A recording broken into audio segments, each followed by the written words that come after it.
ಓಂ ವ್ಯಾಖ್ಯಾಮುಕ್ತಾಂ ಕರಸರಸಿಜೈಃ ಪುಸ್ತಕಂ ಶಂಖಚಕ್ರೆ ಬಿಭ್ರದ್ಭಿನ್ನಸ್ಫಟಿಕರುಚಿರೆ ಪುಂಡರೀಕೆ ನಿಷನ್ನಃ ಅಮ್ಲಾನಶ್ರೀರಮೃತವಿಶದೈರಂಶಭಿಃ ಪ್ಲಾವಯನಮಂ ಆವಿರ್ಭೂಯಾದನಕಮಹಿಮಾ ಮಾನಸೇವಾಗಧೀಶಃ ನಮಸ್ತೆ ಪ್ರಾಣೇಶ ಪ್ರಣತವಿಭವಾಯಾವನಿಮಗಾಃ ನಮಃ ಸ್ವಾಮಿನ್ ರಾಮಪ್ರಿಯತಮನುಮನ್ ಗುರುಗುಣ ನಮಸ್ತುಭ್ಯಂ ಭೀಮಪ್ರವರತಮ ಕೃಷ್ಣೇಷ್ಟ ಭಗವನ್ ನಮಃ ಶ್ರೀಮನ್ಮಧ್ವ ಪ್ರದಿಶ ಸುದೃಶನ್ನೋ ಜಯ ಜಯ ಶ್ರೀಗುರುಭ್ಯೋ ನಮಃ. ನಾರಾಯಣಂ ಸುರಗುರುಂ ಜಗದೇಕನಾಥಂ ಭಕ್ತಪ್ರಿಯಂ ಸಕಲಲೋಕನಮಸ್ಕೃತಂ ಚ ತ್ರೈಗುಣ್ಯವರ್ಜಿತಮಜಂ ವಿಭುಮಾದ್ದಿಮೀಶಂ ವಂದೇ ಭವಗ್ನಮರಾಸುರಸಿದ್ಧವಂದ್ಯಂ. ನಾರಾಯಣಂ ನಮಸ್ಕೃತ್ಯ ನರಂ ಚೈವ ನರೋತ್ತಮಂ ದೇವೀಂ ಸರಸ್ವತೀಂ ವ್ಯಾಸಂ ತತೋ ಜಯಮುದೀರಯೇತ್. ಮಹಾಭಾರತದ ಚಿಂತಕರಿಗೆ ವಂದನೆಗಳು.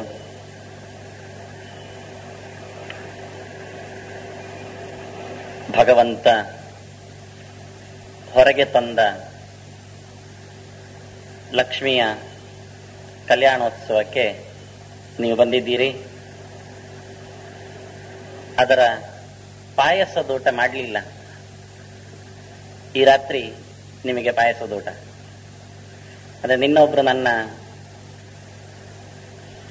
ಹಿತೈಷಿಗಳು ಕೇಳಿದ್ರು, ನೀವು 3 ಗಂಟೆ ಮಾತಾಡ್ತೀರಾ ಅಂತ. ನಾನು 3 ಅಲ್ಲ 6 ಗಂಟೆಯೂ ಮಾತಾಡಬಲ್ಲೆ, ನನ್ನ ಆಚಾರ್ಯರ ಒಳಗೆ ನಿಂತ ಆ ಮಧ್ವ ತತ್ವದ ಅನುಗ್ರಹದಲ್ಲಿ. ಆದರೆ ನಿಮಗೆಷ್ಟು ಪುರುಸೊತ್ತಿದೆ, ಆನಂತರ ನಿಮ್ಮಲ್ಲಿ ಎಷ್ಟು ಪುರುಸೊತ್ತು ಇದೆ, ಅದರ ಮೇಲೆ ನಿಂತಿದೆ. ಪಾಲ ಸಾಗರವನ್ನು ಲೀಲೆಯಲ್ಲಿ ಕಡೆಯಲು ಬಾಲೆ ಮಹಾಲಕ್ಷ್ಮಿ ಉದ್ದಿಸಿದಳು. ರಾಜರಾಜರ ಯಾರು ಕ್ಷೀರ ಸಮುದ್ರ ಕಡೆದದ್ದು ಅಂತ ಕೇಳ್ತಾರೆ. ನಾವು ಹೇಳುತ್ತೇವೆ ದೈತ್ಯರು ಮತ್ತೆ ದೇವತೆಗಳು ಅಂತ. ಅಲ್ಲ, ಅವರು ವಿಷದ ಗಾಳಿಯಿಂದ ಮಲಗಿದ್ರಲ್ಲ, ಹೌದಲ್ಲ? ಮತ್ತೆ ಯಾರು ಹಾಗಾದ್ರೆ? ಅಲ್ಲ, ದೇವತೆಗಳು ದೈತ್ಯರು ಕಷ್ಟಪಟ್ಟು ಕಡೆದದ್ದು, ಅದು ಸಹ ಅವರು ಸೋತದ್ದು ಕಾಣುತ್ತದೆ ನಮಗೆ. ಮೈ ಬೆವರಿದೆ, ಮೋರೆ ಕಪ್ಪಿಟ್ಟಿದೆ. ಮತ್ತೆ ಭಗವಂತ ಅವರೊಳಗೆ ತುಂಬಬೇಕಾಯಿತು. ಬಲನಾಮಕನಾದ ಭಗವಂತ ದೇವದೈತ್ಯರಲ್ಲಿ ಸೇರಿ ಕಡಿಲಿಕ್ಕೆ ಹೇಳಿದ. ಕಡಗೋಲೆ ಮುಳುಗಿತ್ತು ಕಡೆಗೆ. ಮತ್ತೆ ಕಡಗೋಲು ಮುಳುಗದಂತೆ ಕೂರ್ಮ ರೂಪದಿಂದ ಎತ್ತಿ ಹಿಡಿದು ಮತ್ತೆ ಮೇಲೆ ಹಾರಲಿಕ್ಕೆ ಶುರು ಮಾಡಿದರೆ ಮೇಲಿಂದ ಅದನ್ನು ಅದುಮಿ ಅಜಿತನಾಮಕನಾದ ಭಗವಂತ ಒತ್ತಿ ಹಿಡಿದು ಅವರು ಮಲಗಿದ್ದಾಗ, ಸೋತಿದ್ದಾಗ, ವಿಶ್ರಾಂತಿ ಪಡೆದಾಗ ತಾನೇ ಹತ್ತಿರ ಬಂದು ಮೇಘಶ್ಯಾಮ ಕನಕ ಪರಿಧಿಹಿ ಕರ್ಣ ವಿದ್ಯೋತ ವಿದ್ಯುತ್ ವಿಲುಲಿತ ಕಚಃ ಸ್ರಗ್ಧರೋ ರಕ್ತ ನೇತ್ರ ಜೈತ್ರೈ ದೋರ್ಭಿ ಜಗದಭಯದೈ ದಂದಶೂಕಂ ಗೃಹೀತ್ವಾ ಮತ್ನನ್ ಮತ್ನಾ ಪ್ರತಿಗಿರಿರಿವಾ ಶೋಭತಾತೋಧೃತದ್ರಿಹಿ. ಈ ಕಡೆಯಿಂದ ಒಂದು ಬೆಟ್ಟವಾಗಿ ಬೆಟ್ಟವನ್ನು ಎತ್ತಿದ್ದಾನೆ ಕೂರ್ಮರೂಪದಿಂದ, ಮತ್ತೊಂದು ಕಡೆಯಿಂದ ಬೆಟ್ಟವಾಗಿ ಮೇಲಿನಿಂದ ಬೆಟ್ಟವನ್ನು ಅದು ಬಿಟ್ಟಿದ್ದಾನೆ, ಇನ್ನೊಂದು ಕಡೆಯಿಂದ ಬೆಟ್ಟಕ್ಕೆ ಎದುರಾಗಿ ತನ್ನ ದಿವ್ಯ ರೂಪದಿಂದ 1000 ತೋಳುಗಳಲ್ಲಿ ಹಾವನ್ನು ಹಿಡಿದು ಮಥನ ಮಾಡುತ್ತಿದ್ದಾನೆ. ಪಾಲಸಾಗರವನ್ನು ಲೀಲೆಯಲ್ಲಿ ಕಡೆಯಲು. ಲೀಲೆ ಭಗವಂತನದ್ದು ಮಾತ್ರ, ಉಳಿದವರದ್ದು ಪ್ರಾರಬ್ಧ ಕರ್ಮ ಅಷ್ಟೇ. ದೇವರೊಬ್ಬನೇ ಮಾಡಿದೆ ಕೃತ್ಯ ಇದು. ಆಗ ತನ್ನ ಆಕೆ ಬಂದಿದ್ದಾಳೆ. ಮತ್ತಾರ ಕರೆದ್ರು ಬರ್ತಾಳೆ? ಮುಗುದೆ, ಮುತ್ತೈದೆ, ಯಾರು ಕರೆದ್ರೆ ಬರಬೇಕು? ನಾವು ಯಾರು ಕರೆದ್ರೆ ಬರ್ತಾಳೇನು ಲಕ್ಷ್ಮಿ? ಇಲ್ಲ, ಭಗವಂತ ಕರೆದಾಗ ಬರ್ತಾಳೆ, ಭಗವಂತ ಕರೆದಾಗ ಬರ್ತಾಳೆ, ಭಗವಂತ ಕರೆದಾಗ ಬರ್ತಾಳೆ. ಪಾಲೆ ಮಹಾಲಕ್ಷ್ಮಿ ಉದಿಸಿದಳು.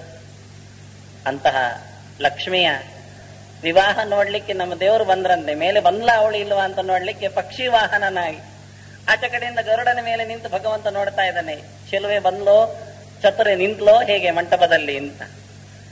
ಯಾಕೆ ಇವರು ನಮ್ಮ ಇವತ್ತಿನ ಮಂತ್ರ ಬಹಳ ಚಂದ, ಇದಕ್ಕಿದಕ್ಕೆ ಸಂಗಮವಾಗಿ. ಅವದಂಸ್ತ್ವಂ ಶಕುನೆ ಭದ್ರಮಾಮಾದ ಉದ್ಗಾತೇವ ಶಕುನೆ ಸಾಮಗಾಯಸಿ. ಹಕ್ಕಿ, ನೀನು ಭಗವಂತನ ಸಾಮಗಾನ ಮಾಡಿದ್ದಿ, ನಮಗೆ ಒಳ್ಳೆಯದಾಗಲಿ ಅಂತ ಹೇಳ್ತಾ ಇದ್ಯಲ್ಲ, ನಾವು ಕೇಳ್ತೇವೆ ಕೆಲವೊಮ್ಮೆ. ಶಕುನ ಅಂತಾರೆ. ಶಕುನ ಅಂದ್ರೆ ಹಕ್ಕಿಗೂ ಹೆಸರು. ಹಕ್ಕಿ ಕೂಗಿದ ಸದ್ದು ಕೇಳಿಯೂ ಅದೊಂದು ನಮಗೆ ಶುಭ ಶಕುನ. ಏನೋ ಇವತ್ತು ಕಾಗೆ ಬಹಳ ವಿಕಾರ ಕೂಗ್ತಾ ಇದೆ, ಸಾವಿನ ವಾರ್ತೆ ಬೀಳುತ್ತೋ ಹೇಗೆ, ನಮಗಿದು ಮಾತ್ರ ಗೊತ್ತು. ಅಭದ್ರ ಕೇಳಿ ಗೊತ್ತು, ಅದರ ಶಕುನ ಗೊತ್ತು. ಒಳ್ಳೆಯ ಸದ್ದು ಗೊತ್ತಿಲ್ಲ. ಕಾಗೆ ಬರೇ ಅಷ್ಟು ಮಾತ್ರ ಅಲ್ಲ, ಕರ್ರನೆ ಕೂಗುವುದಷ್ಟೇ ಅಲ್ಲ, ಒಂದು ಒಳ್ಳೆಯ ಸ್ವರದಿಂದಲೂ ಕೂಗುತ್ತೆ. ಹಕ್ಕಿಗಳು ಚಿಲಿಬಿಲಿ ಗುಟ್ಟಾಗಲು ಏನೋ ಇರಬೇಕು ನಮಗೆ ಒಂದು ಗುಟ್ಟಿನ ಸಂಗತಿ ಅಂತ ಗೊತ್ತಾಗುತ್ತೆ. ಅಂತಹ ಪಕ್ಷಿ ಭಗವಂತನನ್ನು ಹೊರುವ ಪಕ್ಷಿ, ನಿತ್ಯ ಎಲ್ಲರ ಹೃದಯದ ಒಳಗೆ, ಹೃದಯ ಪಂಜರದ ಒಳಗೆ ಹೊತ್ತ ಹಕ್ಕಿ, ಅದು ವಾಯುತತ್ವ. ವರದೋ ವಾಯುವಾಹನ. ಅದಕ್ಕೆ 2 ರೆಕ್ಕೆ ಈ ಪಕ್ಷಿಗೆ, ವಾಯು ಪಕ್ಷಿಗೆ. ಒಂದು ಭಕ್ತಿಯ ರೆಕ್ಕೆ, ಇನ್ನೊಂದು ವೈರಾಗ್ಯದ ರೆಕ್ಕೆ. ಅದಕ್ಕೆ ಯಾವುದೂ ಬೇಡ, ಅದಕ್ಕೆ ಎಲ್ಲವೂ ದೇವರೇ. ಹಾಗಾಗಿ ಭಕ್ತಿ ಮಡುಗಟ್ಟಿದ, ವೈರಾಗ್ಯ ತುಂಬಿದ, ಜ್ಞಾನಪೂರ್ಣವಾದ ಹಕ್ಕಿ ಅದು ಆಚಾರ್ಯ ಮಧ್ವರು, ವಾಯುತತ್ವ, ಪ್ರಾಣದೇವರು. ಅಂತಹ ಪ್ರಾಣತತ್ವ ನಿರಂತರ ಸಾಮಗಾನ ಮಾಡುತ್ತಾ ಇದೆ ಭಗವಂತನನ್ನು. ನಮ್ಮ ಕಿಳಿಯೊಳಗೆ ಓಂಕಾರದ ಧ್ವನಿಯನ್ನು ಕೊಡುತ್ತಾ ಇದೆ. ಹಾಗಾಗಿ ಇಂತಹ ಪ್ರಾಣತತ್ವ ಹೊತ್ತು ತಂದ ಈ ಒಂದು ಮಂಗಳ ಪದ ಚೆನ್ನಾಗಿ ಹೇಳಿ ಅಂತದ್ದು ಕಡೆಗೆ. ಯಾಕೆಂದ್ರೆ ನಾವು ಇವತ್ತು ಮಂಗಳ ಪದ ಹೇಳ್ತೇವೆ ಗಡಿಬಿಡಿಯಲ್ಲಿ. ಏನ್ ಸಿಗತ್ತೆ ಅಂತ, ವಧುಗಳಿಗೆ ಒಲೆಭಾಗ್ಯ ದಿನ ದಿನಕ್ಕೆ ಹೆಚ್ಚುವುದು. ಅವರು ಹೇಳಿದ್ರು. ಕೆಲವರಂತೂ ಅಂದ್ರೆ ಪಾಪ ಈ ಪುರೋಹಿತರಿಗೆ ಮದುವೆ ಇಲ್ಲ, ಹಾಗಾದ್ರೆ ವೈದಿಕ ಗಂಡನ ಒಲ್ಲೇನ ಅಂದ್ರೆ ಕಾಳಸಂತೆಯಲ್ಲಿ ಬರತಕ್ಕ ಹುಡುಗಿಯರು ಬರುವುದು ಬೇಡ ಅಂತ. ಅಂಥದ್ದೇ ಭೂಮಿಕೆಯಲ್ಲಿ ಹುತ್ತ ಇರುವ ವ್ಯಕ್ತಿಗಳು ಸಿಕ್ಕಿರೆ ಸಾಕು ಅಂತ. ಕಲ್ಲು ಸಕ್ಕರೆ ಇದು ಮಾರ್ಲಿಕ್ಕೆ ಅಲ್ಲ ಸಂತೆಯಲ್ಲಿ ಅಂದ ಹಾಗೆ. ಅದು ಮಧುರ ನಾಥನ ಮಧುರ ವಾರ್ತೆಯನ್ನು ಹೊತ್ತಿರುವ ಮಧುರ ಅಧರ ತುಂಬಿದ ವ್ಯಕ್ತಿಗಳವರು. ಅಂತಹ ದೃಷ್ಟಿಯಲ್ಲಿ ನೋಡಿದಾಗ ವಧುಗಳಿಗೆ ಒಲೆಭಾಗ್ಯ. ಹೌದು, ಮದುವೆ ಆದರೆ ದಿನ ಅಡಿಗೆ ಕೋಣೆಯಲ್ಲಿ ಕೆಲಸ ಹೆಚ್ಚಾಗುವುದು. ಅದು ಈ ಪುರೋಹಿತರನ್ನು ಮದುವೆ ಆದ್ರಂತ 2 ಗೆಸ್ಟ್ ಬರ್ತಾರೆ, ಅವರ ಅಸಿಸ್ಟೆಂಟ್, ಅವ್ರಿಗೆ ಊಟ ಹಾಕ್ಬೇಕು. ಈ ತಾಪತ್ರ ಏನಾದ್ರೂ ಕಾರ್ಯಕ್ರಮ ವಹಿಸಿಕೊಳ್ಳುತ್ತಾರೆ. ವಧುಗಳಿಗೆ ಓಲೆ ಭಾಗ್ಯ ದಿನ ದಿನಕ್ಕೆ ಹೆಚ್ಚುವುದು. ಬೆಂಡೋಲೆ ಭಾಗ್ಯ ಹೆಚ್ಚುವುದು ಅಂದ್ರೆ ಇವರ ಗಡಿಬಿಡಿಯಲ್ಲಿ ಒಲೆ ಭಾಗ್ಯ ಅಂದ್ಬಿಟ್ಟಂತ. ಅಂದ್ರೆ ಎಷ್ಟು ಒಂದು ಸ್ವರಾಕ್ಷರ, ಒಂದು ವಸ್ತು ಹೆಚ್ಚು ಕಡಿಮೆ ಆದ್ರೆ ಎಷ್ಟಾಗುತ್ತೆ. ಅಂತಹ ವಾದಿರಾಜರ ಶೋಭನ ಪದದ ಮಂಗಳಮಯವಾದ ಪದ, ಅದರ ಚಿಂತನೆಯ ಜೊತೆಯಲ್ಲಿ ಆರಂಭಗೊಂಡಿದೆ. ಇವತ್ತು ನನ್ನ ಗಂಟೆ ಬಂತು. ಈಗ 7:30ಯಿಂದ 8:00. ನೀವೇ ನಾಳೆ ಬೆಳಿಗ್ಗೆ ಸೇರಿದಾಗ 9 ಗಂಟೆ. ನಾನು 9 ಗಂಟೆ ನೀವು ಬಂದ್ರೆ ನಾನು ಮಧ್ಯಾಹ್ನದವರೆಗೆ ಪ್ರವಚನ ಮಾಡಿ. ನಮ್ಮ ಆಚಾರ್ಯ ಹೇಳುವುದುಂಟು, ಮುಗಿಸುವುದು ನಮ್ಮ ಕೈಯಲ್ಲಿ ಉಂಟು, ಶುರು ಮಾಡುವುದು ನಿಮ್ಮ ಕೈಯಲ್ಲಿ ಉಂಟು. ಬೀಗ ತೆಕ್ಕೊಂಡು ಹಾಲ್ ಓಪನ್ ಮಾಡಿದ್ರೆ ಸರಿ, ಮತ್ತೆ ಹೋಗುವುದು ನಾವು ಹೊರಗೆ. ಮೊದಲು 8:00 ಮುಗಿಬೇಕು. ಇಲ್ಲದಿದ್ರೆ ಅಲ್ಲಿ ಕಾಸಿಟ್ಟ ಹಾಲು ಅದು ಕಾಯ್ತಾ ಇರುತ್ತೆ, ಹಳಸುತ್ತೆ, ಮತ್ತೆ ಯಾಮ ನಂತರ ಊಟ ಮಾಡಬಾರದು ಅಂತ ಇರುತ್ತೆ. ವ್ಯಾಸರು ಬಂದಿದ್ದಾರೆ. ಅಜ್ಜ ಧರ್ಮರಾಜನನ್ನು ಬಾಪ್ಪ ಅಂತ ಹೇಳಿ ತೊಡೆ ಮೇಲೆ ಕುಳ್ಳಿರಿಸಿ ಮಾತಾಡಿದ್ದಾರೆ. ತುಂಬಾ ಮಾತು ಕೊಟ್ಟಿದ್ದಾರೆ. ಅಧರ್ಮ ರೂಪೋ ಧರ್ಮೋ ಅಸ್ತಿ ಕಶ್ಚಿದಸ್ತಿ ನರಾಧಿಪ ಧರ್ಮರೂಪ ಅಧರ್ಮಶ್ಚ ತತ್ವಜ್ಞೇಯಂ ವಿಪಕ್ಷಿತ. ನೀನು ಒಂದು ಕರ್ಮವನ್ನು ಎದುರಿಟ್ಟುಕೊಂಡು ನಿನ್ನ ದೃಷ್ಟಿಯಲ್ಲಿ ಅಳತೆ ಮಾಡುತ್ತಿ. ಅದು ಸರಿಯೋ, ಅದು ತಪ್ಪೋ, ಅದು ಧರ್ಮವೋ, ಅದು ಅಧರ್ಮವೋ, ಹೀಗೆ ಯೋಚನೆ ಮಾಡುತ್ತಿ. ಆದರೆ ನಿನ್ನ ದೃಷ್ಟಿಯಲ್ಲಿ ನೋಡಬೇಡ, ಸಾಮೂಹಿಕವಾದ ದೃಷ್ಟಿಯಿಂದ ನೋಡು, ಅಲೌಕಿಕವಾದ ನೆಲೆಯಲ್ಲಿ ನಿಂತು ನೋಡು, ಅದು ಸಾಮಾಜಿಕವಾಗಿ ಹೇಗೆ ಅಂತ ನೋಡು. ಅಧರ್ಮ ರೂಪ ಧರ್ಮಶ್ಚ ಕಶ್ಚಿದಸ್ತಿ. ನೋಡ್ಲಿಕ್ಕೆ ಅಧರ್ಮದಂತೆ ಕಾಣತಕ್ಕದ್ದು ಒಂದು ಧರ್ಮ ಇದೆ. ಧರ್ಮರೂಪ ಅಧರ್ಮೋಪಿ. ಕೆಲವು ಧರ್ಮದಂತೆ ಕಾಣುವಂಥದ್ದು ಅಧರ್ಮವೂ ಇದೆ. ಇದು ಕಷ್ಟ. ಧರ್ಮ ಅಧರ್ಮ ಆಗಬಹುದು, ಅಧರ್ಮ ಧರ್ಮ ಆಗಬಹುದು. ಅದನ್ನು ನಾವು ಹೇಳಿದ್ದೇ ಧರ್ಮ, ಲೀಸ್ಟ್ ಮಾಡಿಕೊಡಿ, ಧರ್ಮ ಯಾವುದು ಅಧರ್ಮ ಯಾವುದು ಪಟ್ಟಿ ಕೊಡಿ ಅಂದ್ರೆ ಅದಾಗುವುದಿಲ್ಲ.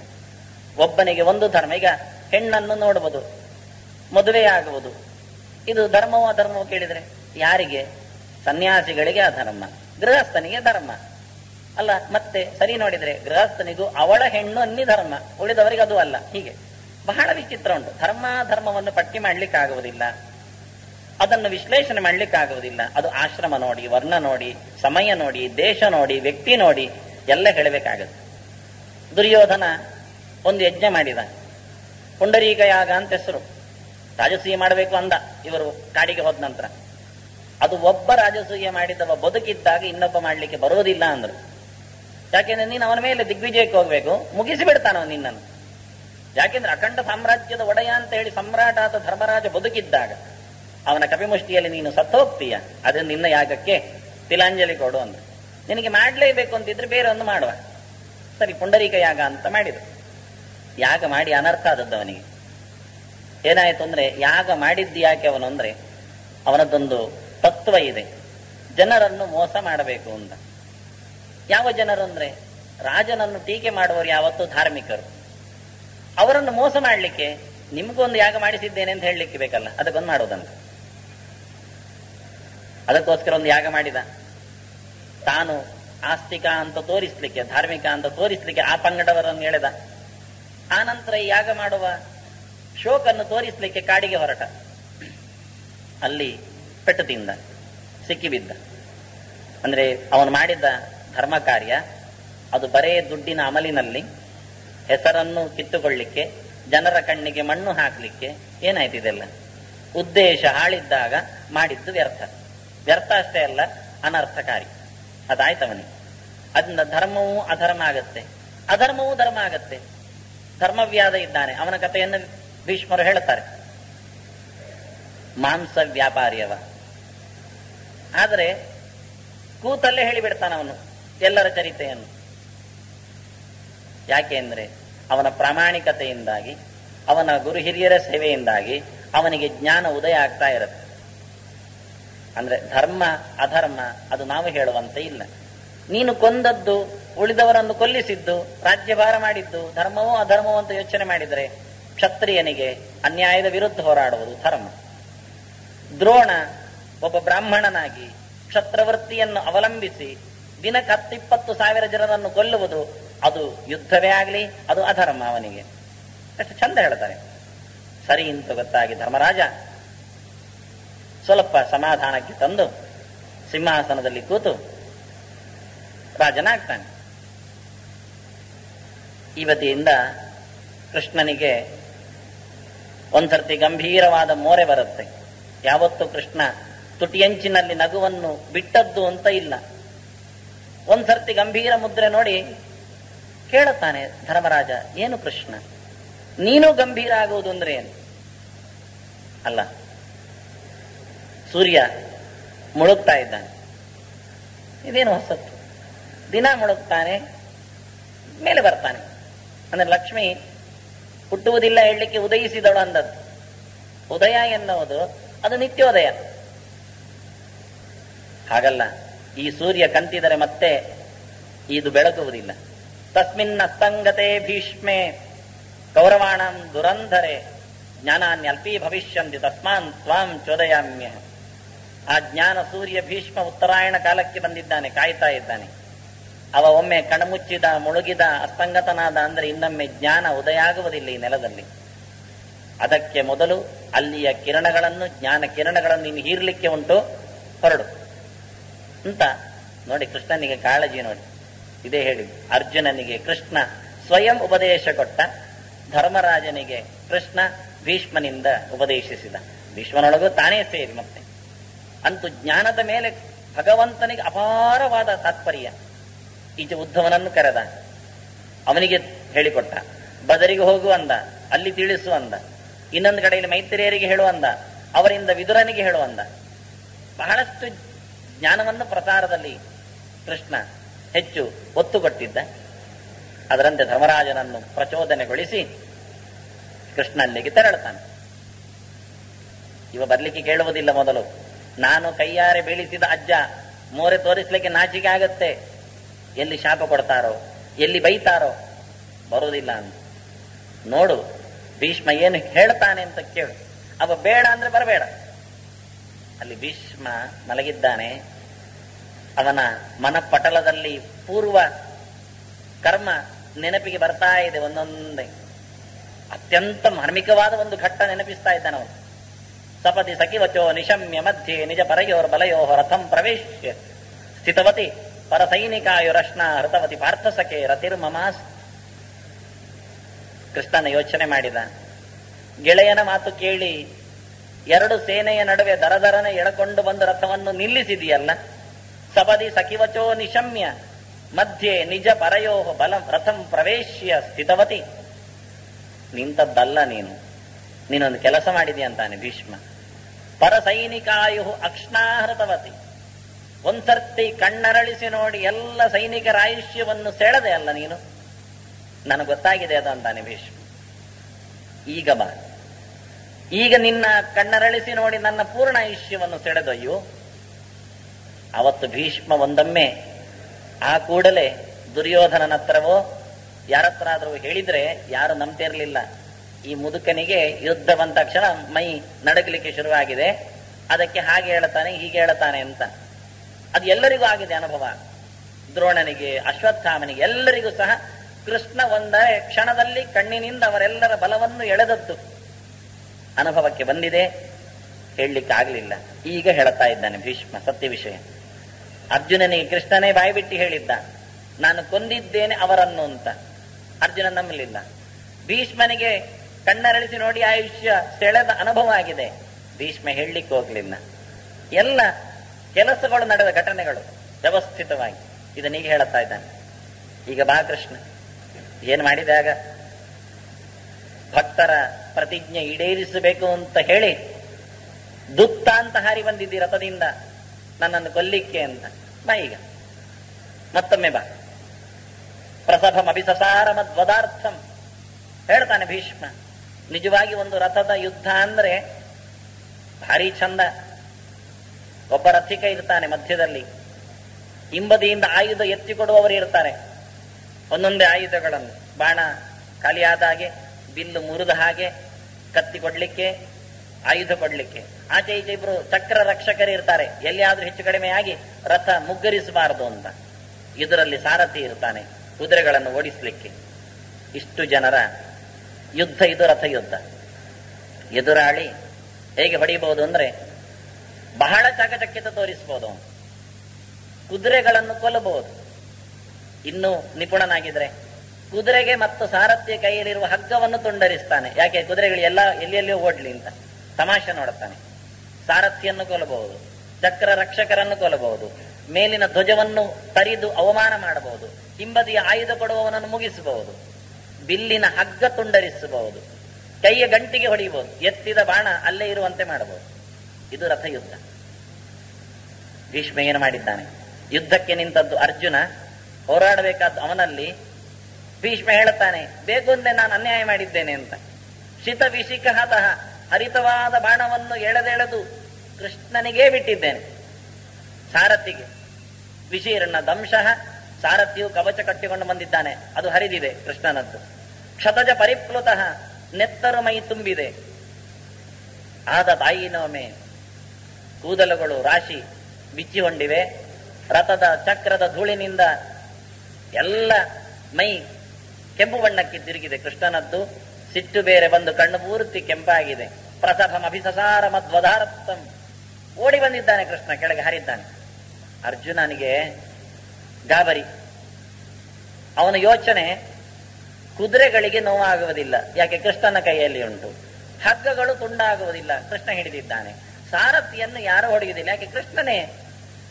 ರಥಕ್ಕೆ ಯಾರಾದ್ರೂ ಅವಮಾನ ಮಾಡುತ್ತಾ, ಅದು ಕೃಷ್ಣನ ಕೈಯಲ್ಲಿ ಉಂಟು ರಥ. ನಾನು ಕೃಷ್ಣನ ಕಣಗಾಪಿನಲ್ಲಿ ಕೂತಿದ್ದೇನೆ, ಮುಗಿದೋಯ್ತಲ್ಲ. ಯಾರ ರಕ್ಷಣೆಯೂ ಮಾಡ್ತಾ ಇಲ್ಲ ಅವನದ್ದೇ ಇಲ್ಲ ಸ್ವಯಂ. ನಿಜವಾಗಿ ರಥಕ್ಕೆ ಇಷ್ಟು ಜನರನ್ನು ನೋಡ್ಕೊಳ್ಬೇಕು. ಅದು ಬಿಟ್ಟು ಎಲ್ಲ ಕೃಷ್ಣನ ಮೇಲೆ ಭಾರ ಹಾಕಿ ಆರಾಮ ಯುದ್ಧ ಮಾಡ್ತಾ ಇದ್ದಾನೆ. ಯುದ್ಧ ನೋಡ್ತಾ ಇದ್ದಾನೆ ಭೀಷ್ಮರು ಹೇಗೆ ಹೊಡಿತಾರೆ ಅಂತ. ಈ ಸಂದರ್ಭದಲ್ಲಿ ಕೃಷ್ಣ ಓಡಿದ್ದು ನೋಡಿ ಗಡಿಬಿಡಿಯಿಂದ ಎದ್ದಿದ್ದಾನೆ ಕೃಷ್ಣ. ಏಯಾಂತು ತೇಯಾಂತು ಶಿನಿ ಪ್ರವೀರಾ ವ್ಯವಸ್ಥಿತ ಪ್ರಮುಖೇ ತೇಪಿಯಾಂತು. ಯಾರು ಬಂದಿದ್ದಾರೆ ಯುದ್ಧಕ್ಕೆ ಅಂತವರೆಲ್ಲ ಹೋಗಿಬಿಡಿ ಅಂದ ಕೃಷ್ಣ. ಬರಬೇಕು ಅಂದಿದ್ದವರು ಅಲ್ಲೇ ಇರಿ ಅಂದ. ಭೀಷ್ಮಂ ರಥತ್ ಪಶ್ಯ ನಿಪಾತ್ಯಮಾನಂ ದ್ರೋಣಂಚ ಸಂಖ್ಯೆ ಸಗಣಂ ಮಯಾದ್ಯ. ಇವತ್ತು ಭೀಷ್ಮ ಉರುಳುವುದನ್ನು ನೋಡಿ, ದ್ರೋಣ ಮುಗಿಯುವುದನ್ನು ನೋಡಿ ಅಂದ. ಹೊರಟಾಯ್ತು. ಅರ್ಜುನ ಹಾರಿ ಕಾಲು ಹಿಡಿದಿದ್ದಾನೆ. ಅವನನ್ನು ಎಳ್ಕೊಂಡು ಒಂದು ಮಾರು ದೂರ ಹೋಗಿದ್ದಾನೆ ಕೃಷ್ಣ. ದಮ್ಮಯ್ಯ ಕೃಷ್ಣ, ನೀನು ಸಾರಥ್ಯ ಮಾಡಲಿಕ್ಕೆ ಬಂದದ್ದು, ನಾನು ಹೋರಾಡುತ್ತೇನೆ. ಹಸ್ತಿನವರದ ಗದ್ದುಗೆ ನಮಗೆ ಬೇಕು, ಅವಮಾನ ಆದದ್ದು ನಮಗೆ, ಪಾಂಡವರಿದ್ದೇವೆ ಅಂತ ಕೂಗಿಕೊಂಡಾಗ ಅದೇ ಮುಗುಳು ನಗು ಹಿಂದೆ ಬಂದಿದ್ದಾನೆ ಕೃಷ್ಣ. ರಥದಲ್ಲಿ ಕೂತಿದ್ದಾನೆ. ಯುದ್ಧ ಮಾಡ್ತೀಯಾ? ಸರಿ. ಚಪಕ್ಕೆ ಹಿಡ್ಕೊಂಡ, ಚಾಟಿ ಎತ್ತಿದ, ಹೋಗ್ಲಿಕ್ಕೆ ಶುರುವಾಯ್ತು ರಥ ಮುಂದಕ್ಕೆ. ಎಷ್ಟು ಚಂದ! ಇದನ್ನು ಯೋಚನೆ ಮಾಡ್ತಾ ಇದ್ದಾನೆ ಭೀಷ್ಮ. ಆಗ ಹಾರಿ ಬಂದಿದ್ದಿ, ಈಗ ಬಾ. ಪ್ರಸಭಮಭಿಸಸಾರ ಮಧ್ವದಾರ್ಥಂ ಸಭವತು ಮೇ ಭಗವಾನ್ ಮುದೇ ಮುಕುಂದ. ಮೋಕ್ಷವನ್ನು ಕೊಡುವ, ಈ ದೇಹದಿಂದ ನನ್ನನ್ನು ಹೊರಗೆ ಹಾಕುವ, ಶಾಶ್ವತವಾದ ಸುಖವನ್ನು ಉಣಿಸುವ ಆ ಭಗವಂತ ಮತ್ತೆ ನನ್ನ ಕಣ್ಣೆದುರು ಬರಲಿ ಅಂತ ಕೂಗ್ತಾ ಇದ್ದಾನೆ. ಇಲ್ಲಿ ಕೃಷ್ಣ ಗಂಭೀರನಾಗಿದ್ದಾನೆ, ಕರಿತಾ ಇದ್ದಾನಲ್ಲಿ ಭೀಷ್ಮ. ಬಾ ಹೋಗುವ ಅಂದ. ಬಂದಿದ್ದಾನೆ. ಒಳಗೆ ಕಣ್ಮುಚ್ಚಿಕೊಂಡು ಭೀಷ್ಮ ಭಗವಂತನ ಕಾಲನ್ನು ಗಟ್ಟಿ ಹಿಡ್ಕೊಂಡಿದ್ದಾನೆ. ಮಂಗಲಂ ಭಗವಾನ್ ವಿಷ್ಣು ಮಂಗಲಂ ಮಧುಸೂದನ ಮಂಗಲಂ ಪುಂಡರೀಕಾಕ್ಷ ಮಂಗಲಂ ಗರುಡಧ್ವಜ. ಇದು ಒಳಗೆ ನಿಂತ ಮಡುಗಟ್ಟಿದ ಜೀವನದಲ್ಲಿ ಬದುಕಿನಲ್ಲಿ ಮಂಗಳವನ್ನು ಪಡೆಯುವ ಜ್ಞಾನಪ್ರದನಾದ ಭಗವಂತನ ಮೂರ್ತಿಯನ್ನು ಉಪಾಸನೆ ಮಾಡುವ ಘಟ್ಟ ಭೀಷ್ಮನದ್ದು. ಭಾರತದ ವ್ಯಾಸರು ಕೊಟ್ಟ ಮಂಗಳ ಮಂತ್ರ ಇದು. ಯಾರಿಗೆ ಚಿಂತನೆ ಮಾಡ್ತಾ ಹೋಗ್ತಾರೆ ಬದುಕು ಪೂರ್ತಿ ಮಂಗಳ ಆಗತ್ತೆ. ಮಂಗಲಂ ಭಗವಾನ್ ವಿಷ್ಣು, ಸಕಲ ಗುಣ ಭರಿತನಿಗೆ ಮಂಗಲ ಅಂತಾರೆ. ನಿಜವಾಗಿ ಮಂಗಲಾನಾಂಚ ಮಂಗಲಂ ದೈವತಂ ದೈವತಾನಾಂಚ ಪವಿತ್ರಾಣಾಂ ಪವಿತ್ರಂ ಯಃ. ವಸ್ತುಗಳಿಗೆ ಪಾವಿತ್ರ್ಯವನ್ನು ಕೊಡುವ ಮಂಗಳ ಪದಾರ್ಥಗಳಲ್ಲಿ ಮಂಗಲಪ್ರದನಾದ ಭಗವಂತ. ಅದಕ್ಕೆ ಮೊದಲು ವ್ಯಾಸರಾಜರು ಹೇಳುವಾಗ ಶೋಭಾನ ಬಿನ್ನೀರೆ ಸುರಳೋಳು ಸುಭಗನಿಗೆ, ಸುಭಗ ಅಂತ ಕರೆದ್ರು. ಯಾಕೆಂದ್ರೆ ಒಂದು ಹೆಣ್ಣಿಗೆ ಬೇಕಾದ್ದು ಸೌಭಾಗ್ಯ, ಅದು ಬರಬೇಕಾದ್ರೆ ಸುಭಗನನ್ನೇ ಕೈ ಹಿಡಿಬೇಕು ಅಂತ. ಎಷ್ಟು ಚಂದ ಆರಂಭ ಮಾಡಿದ್ದಾರೆ. ಹಾಗೆ ಮಂಗಲಂ ಭಗವಾನ್ ವಿಷ್ಣು ಮಂಗಲಂ ಮಧುಸೂದನ. ಮಧು ಅಂದ್ರೆ ಅದು ಒಂದು ದೊಡ್ಡ ಕೋಟೆ. ಇಬ್ಬರಿದ್ದಾರೆ ನಾವು ಸಾಕಿದವರು, ಬಾಡಿ ಗಾರ್ಡ್ಸ್. ಒಂದು ಮಧು, ಇನ್ನೊಬ್ಬ ಕೈಟಬ. ಮಧು ಕೈಟಬ ಅಂದ್ರೆ ಒಂದು ಕಾಮ, ಒಂದು ಕ್ರೋಧ. ಒಂದು ಹೇಳದೆ ಬರ್ತದೆ, ಒಂದು ಬಂದದ್ದು ಹೋಗುವುದಿಲ್ಲ.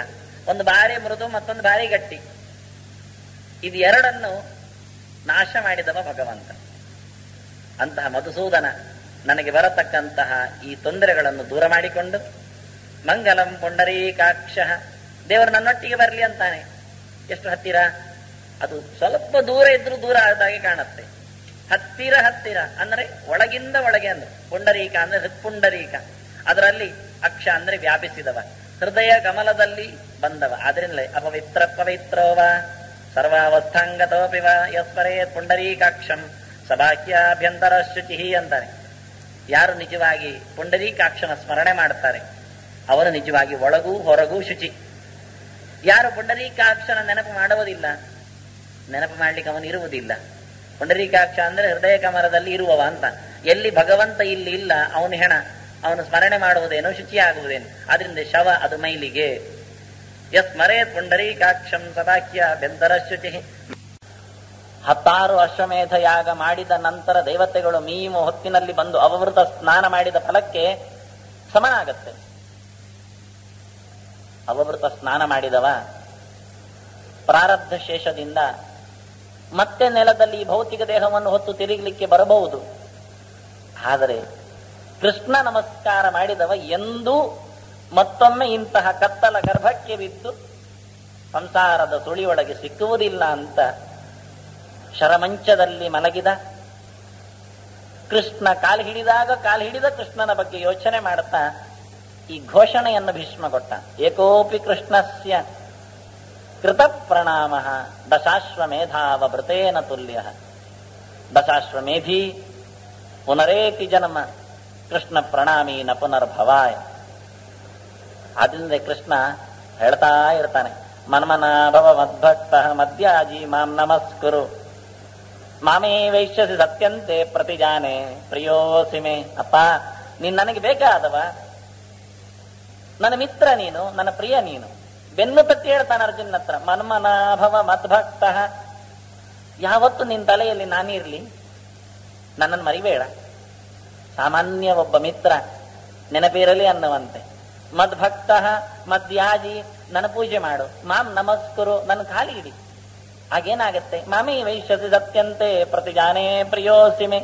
ನಾನು ನಿನಗೆ ಆಣೆ ಮಾಡಿ ಹೇಳ್ತೇನೆ, ದೇವರಾಣೆ, ನನ್ನ ಪೂಜೆ ಮಾಡಿದ್ರೆ, ನನ್ನ ನಮಸ್ಕಾರ ಮಾಡಿದ್ರೆ ನೀನ್ ನನ್ನ ಅಲ್ಲಿಗೆ ಬರ್ತೀಯಾ? ನೋಡಿ ದೇವರು ಯಾವ ದೇವರಾಣೆ ಹಾಕ್ಬೇಕು ನೋಡಿ.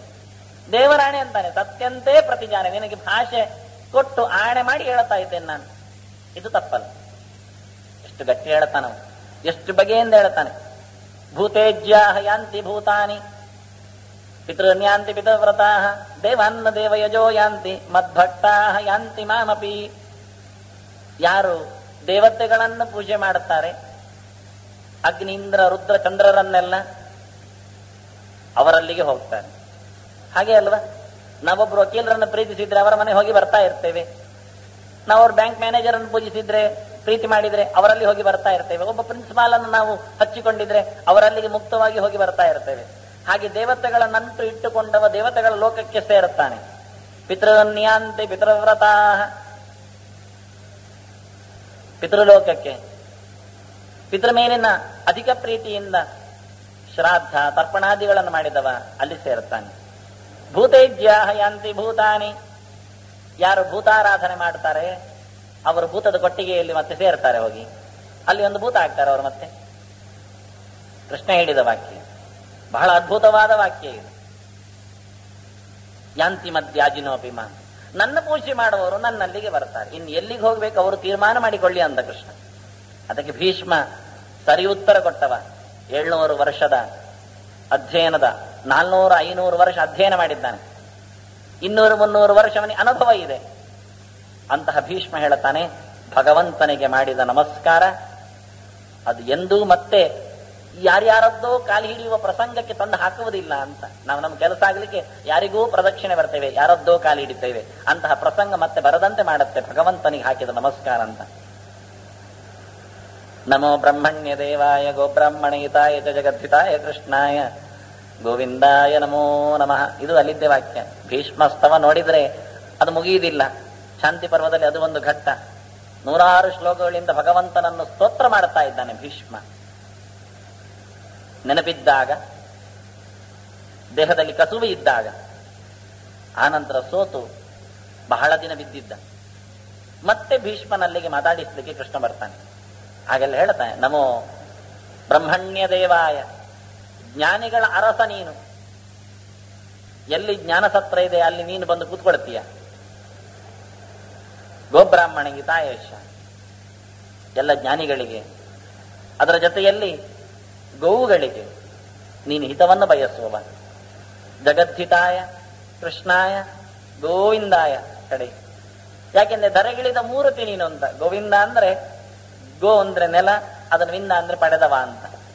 ಈ ನೆಲಕ್ಕೆ ಸುಖ ಸ್ವರೂಪನಾಗಿ ಬಂದು ಜಗತ್ತಿನ ಕಣ್ಣಿಗೆ ಸಂತೋಷದ ಹಬ್ಬವನ್ನುಂಟು ಮಾಡಿದ ದೇವ ನೀನು, ಅವತಾರ ಪುರುಷ. ಅದನ್ನು ನಮೋ ನಮಃ ಅಂತ ಕೂಗಿದ್ದಾನೆ.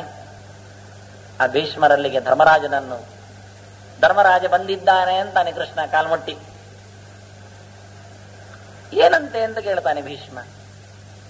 ಅವನಿಗೆ ಇನ್ನೂ ಸಂಶಯ ಅಂತೆ, ತಾನು ಮಾಡಿದ್ದು ಸರಿ ಇಲ್ಲ ಅಂತ. ಹೌದಾ? ಭೀಷ್ಮ ಹೇಳ್ತಾನೆ, ನೀನು ಅವನಿಗೆ ಚೂರು ಉಪದೇಶ ಮಾಡಬೇಕು. ಕೃಷ್ಣ ತಮಾಷೆ ಮಾಡ್ತಿಲ್ಲ ತಾನೆ ಅಂತಾನೆ ಭೀಷ್ಮ. ಯಾಕೆ? ನಾನು ಹೇಳಿ ಕೇಳಿ ಒಬ್ಬ ಪಾಮರ ಮನುಷ್ಯ ಮಾತ್ರ. ಇವತ್ತು ನನ್ನ ಮೈಯಲ್ಲಿ ಪ್ರಯತ್ನ ಏನೂ ಇಲ್ಲ, ಬಿದ್ದುಕೊಂಡಿದ್ದೇನೆ. ಸ್ಮೃತಿ ಪಟಲ ಕೆಲಸ ಮಾಡ್ತಾ ಇಲ್ಲ. ಧರ್ಮರಾಜನಂತಹ ವ್ಯಕ್ತಿಗೆ ಉಪದೇಶ ಕೊಡುವ ಸಾಮರ್ಥ್ಯ ನನ್ನಲ್ಲಿ ಇಲ್ಲ. ಅಂತಹ ಚಿಂತನೆಯೂ ನನ್ನ ಬಳಿ ಇಲ್ಲ. ಜೊತೆಯಲ್ಲಿ ನನಗೆ ಮೈಯಲ್ಲಿ ಸಾಮರ್ಥ್ಯವೂ ಇಲ್ಲ. ನಾಲಿಗೆ ಎಡವುತ್ತಿದೆ, ಮನಸ್ಸು ಸೋಲುತ್ತಿದೆ. ನೀನಿರುವಾಗ ಕೃಷ್ಣ ಯಾರಿಗೇನು ಸಂಶಯ? ನೀನು ಹೇಳು, ನೀನವನನ್ನು ಸರಿ ಮಾಡು, ನನ್ನ ಹತ್ರ ಹೇಳಬೇಡ. ಹಾಗಲ್ಲ, ನೀನು ಹೇಳಬೇಕು ಅಂದ. ಯಾಕೆ ಕೃಷ್ಣ ಇಷ್ಟು ಹಠ? ನೀನು ಹೇಳಬೇಕು. ನಿನಗೆ ಸಾಮರ್ಥ್ಯ ನಾನು ಕೊಡುತ್ತೇನೆ, ನಿನಗೆ ಚಿಂತನೆ ಬರುವಂತೆ ನಾನು ಮಾಡುತ್ತೇನೆ.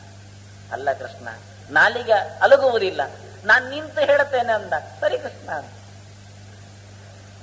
ಎಂತಹ ಅನುಗ್ರಹ ಭೀಷ್ಮನಿಗೆ! ಯಾಕೆ? ಭೀಷ್ಮ ಒಂದು ಸಭೆಯಲ್ಲಿ ಎಲ್ಲರೂ ಸೇರಿದ್ದಾಗ ಯಾರಿಗೆ ಅಗ್ರಪೂಜೆ ಅಂತ ಧರ್ಮಜನ ಸಂಶಯಕ್ಕೆ, ಪ್ರಶ್ನೆಗೆ, ಬೇಕು ಅಂತ ಧರ್ಮಜ ಹಾಕಿದ ಪ್ರಶ್ನೆಗೆ ಬೇಕು ಅಂತ ಉತ್ತರ ಕೊಟ್ಟಿದ್ದ ಕೃಷ್ಣ ಅಗ್ರಪೂಜಾರ್ಹ ಅಂತ. ಗಲಾಟೆ ಎದ್ದಿತು. ಆಗ ಭೀಷ್ಮ ಹೇಳುತ್ತಾನೆ, ನಾನು ಹೇಳಿದ್ದರಲ್ಲಿ ಕೃಷ್ಣನಿಗೆ ಅಗ್ರಪೂಜೆಯಲ್ಲಿ ತಪ್ಪು ಅಂತ ಯಾರಾದ್ರೂ ಹೇಳುವುದಾಗಿದ್ರೆ ಅವರಿಗೆ ನನ್ನ ಎಡಕಾಲು ತಲೆಯ ಮೇಲೆ ಇಟ್ಟಿದ್ದೇನೆ, ನಿಂತುಕೊಳ್ಳಿ ಅಂದ. ಯಾರು ಹೇಳಲಿಲ್ಲ. ಆಗ ಕೃಷ್ಣನಿಗೆ ಪೂಜೆ ಉತ್ತಮವಾದದ್ದು ಆಗಬೇಕು ಎನ್ನುವ ಕಳಕಳಿ ಆ ನಿರ್ವ್ಯಾಜವಾದ ಪ್ರೇಮ. ಇದರಿಂದ ಭೀಷ್ಮನಿಗೆ ಏನು ಲಾಭ ಇಲ್ಲ. ಕೃಷ್ಣನಿಗೆ ಪೂಜೆ ಮಾಡಿಸಿದ್ರಿಂದ ಪೂಜೆ ಆದ ಬಳಿಕ ಅದರಲ್ಲಿ ಏನಾದ್ರೂ ದೊಡ್ಡ ಪಾಲು ಭೀಷ್ಮನಿಗೆ ಗುಟ್ಟಿನಲ್ಲಿ ಕೃಷ್ಣ ಕೊಡುವುದಿಲ್ಲ. ಭೀಷ್ಮನಿಗೆ ಒಂದು ಆಸೆ ಇತ್ತು. ಅಸತ್ಸಭೆಯಲ್ಲಿ ಕೂತಾಗ, ಸಂಧಾನಕ್ಕೆ ಕೃಷ್ಣ ಬಂದಾಗ, ನನ್ನ ಮನೆಯಲ್ಲಿ ಕೃಷ್ಣ ಇವತ್ತು ರಾತ್ರಿ ಊಟಕ್ಕೆ ನಿಲ್ತಾನೆ ಅಂತ. ಯಾಕೆಂದ್ರೆ ನಾನು ಕುರುಕುಲ ಪಿತಾಮಹ, ಇಲ್ಲಿರುವ ಎಲ್ಲರಲ್ಲಿ ಹಿರಿಯ, ನಾನು ಜ್ಞಾನದಲ್ಲಿ ವೃದ್ಧ. ಅಷ್ಟೇ ಅಲ್ಲ, ಕೃಷ್ಣನಿಗೆ ನಾನು ಮೊದಲ ಮಣೆ ಹಾಕಿದ್ದೇನೆ. ಇವತ್ತು ನನ್ನ ಮನೆಯಲ್ಲಿ ಕೃಷ್ಣ ರಾತ್ರಿ ಊಟಕ್ಕೆ ಇರುತ್ತಾನೆ ಎನ್ನುವ ಪೂರ್ತಿ ವಿಶ್ವಾಸ ಇತ್ತು ಭೀಷ್ಮನಿಗೆ. ಆದರೆ ಕಾದು ನಿಂತ, ಸರದಿಗಾಗಿ ಕಣ್ಣರಳಿಸಿ ಕುತ್ತಿಗೆ ಉದ್ದ ಮಾಡಿ ನೋಡುತ್ತಿರುವ ಭೀಷ್ಮ, ದ್ರೋಣ, ಕೃಪದ್ರೋಣಿಯರನ್ನೆಲ್ಲರನ್ನು ಸಹ ಒಂದೇ ಮಾತಿನಲ್ಲಿ ಕೃಷ್ಣ ಬದಿ ಹಾಕಿಬಿಟ್ಟ. ನೀವು ದ್ರೌಪದಿಯನ್ನು ಉಪೇಕ್ಷೆ ಮಾಡಿದ್ದೀರಿ ಅಂತ. ಎಂತಹ ಪೆಟ್ಟು ಭೀಷ್ಮನಿಗೆ. ಎಲ್ಲಿಯೂ ಕೃಷ್ಣ ತನ್ನವರು ತನ್ನದು ಅಂತ ನೋಡಿಕೊಳ್ಳುವುದಿಲ್ಲ. ಅಧರ್ಮ ರೂಪ ಧರ್ಮಶ್ಚ ತಚ್ಚ ಜ್ಞೇಯಂ ವಿಪಶ್ಚಿತ. ನೀವು ಧರ್ಮ ಧರ್ಮ ಅಂತ ಹೇಳಿಕೊಂಡು, ಸಿಂಹಾಸನ ಅಂತ ಹೇಳಿಕೊಂಡು, ದಾಸಿ ಅಂತ ಹೇಳಿಕೊಂಡು, ಜೂಜು ಅಂತ ಹೇಳಿಕೊಂಡು, ಕ್ಷತ್ರಿಯರಿಗೆ ಹೇಳಿದ್ದು ಅಂತ ಹೇಳಿಕೊಂಡು ಎಷ್ಟೆಲ್ಲ ಅಧರ್ಮ ಮಾಡಿದ್ದೀರಿ ಎನ್ನುವುದನ್ನು ಯೋಚನೆ ಮಾಡಿಕೊಳ್ಳಿ ಎನ್ನುವಂತೆ ಕೃಷ್ಣ ಮಾತಾಡಿ ಹೋಗಿದ್ದ. ಅಂತಹ ಭೀಷ್ಮ ಈಗ ಭಗವಂತನ ಅವತ್ತು ಕೊಟ್ಟದ್ದಕ್ಕೆ ಫಲ ಇವತ್ತು ಕೊಡ್ತಾನೆ ಕೃಷ್ಣ. ಕೇಳದೇ ಇದ್ದಾಗ ಕೃಷ್ಣ ಬರ್ತಾನೆ, ಯೋಚನೆ ಮಾಡಿದಾಗ ಇಲ್ಲ. ಅದಕ್ಕೆ ಸರಿಯಾಗ್ತಿತ್ತೋ ಹೇಗೆ? ಅಗ್ರಭುಜ ಕೊಟ್ಟದ್ದಕ್ಕೆ ಮನೆಯಲ್ಲಿ ಸಂಧಾನ ಸಂದರ್ಭದಲ್ಲಿ ಊಟ ಅಂದ್ರೆ ಆಗ ಸರಿಯಾಗಲಿಲ್ಲ, ಈಗ ಸರಿಯಾಯಿತು. ಈಗ ಕೃಷ್ಣ ಬಾಯೊಳಗೆ ನಿಂತ, ಮನದೊಳಗೆ ನಿಂತ, ಮೈಯಲ್ಲಿ ನಿಂತ, ನಿಂತೇ ಇದ್ದಾನೆ. ಇನ್ನಷ್ಟು ಗಟ್ಟಿಯಾದ ಸನ್ನಿಧಾನ ವಿಶೇಷ ಬಂತು. ಭೀಷ್ಮ ಮಾತಾಡ್ಲಿಕ್ಕೆ ಶುರು ಮಾಡಿದ್ದಾನೆ. ಹೇಳ್ತಾನೆ ಭೀಷ್ಮ, ಯಾರಿಗೆ ಪ್ರಶ್ನೆಯಂತೆ, ಯಾರು ಇಷ್ಟರವರೆಗೆ ಧರ್ಮದ ಗೆರೆಯನ್ನು ಚೂರೂ ದಾಟದೆ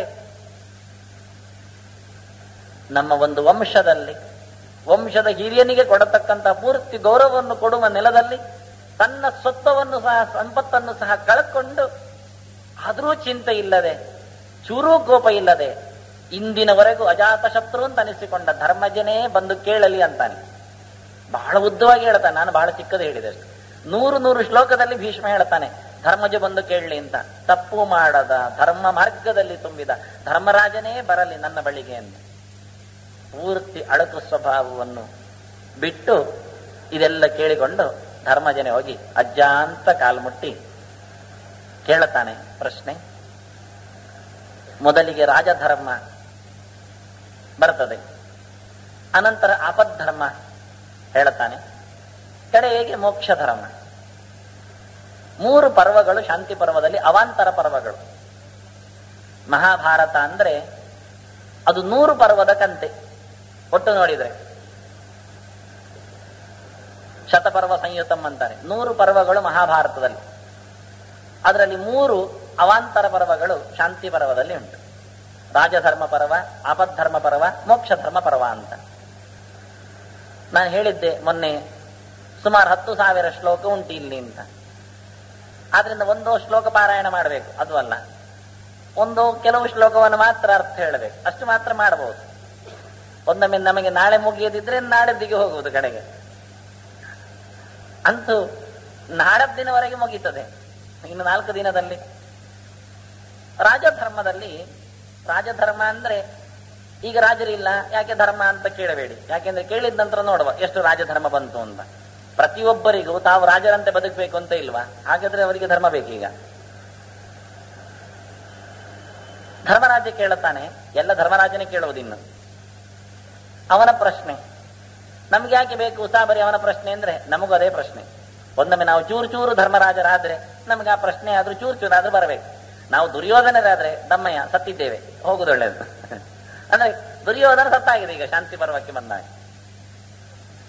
ಧರ್ಮರಾಜನಿಗೆ ಯಾಕೆ ನಮ್ಗೀಗ ಕಾಣ್ತಾ ಉಂಟು ಇದೆಂತದು ನಮ್ಗೆ ಅಂದ್ರೆ ನಾವು ಇನ್ನು ಹಿರಿಯರಾಗ್ಲಿಲ್ಲ, ಹಿರಿಯರಿಗೆ ಕಾಣ್ತಾ ಉಂಟು ಈಗ.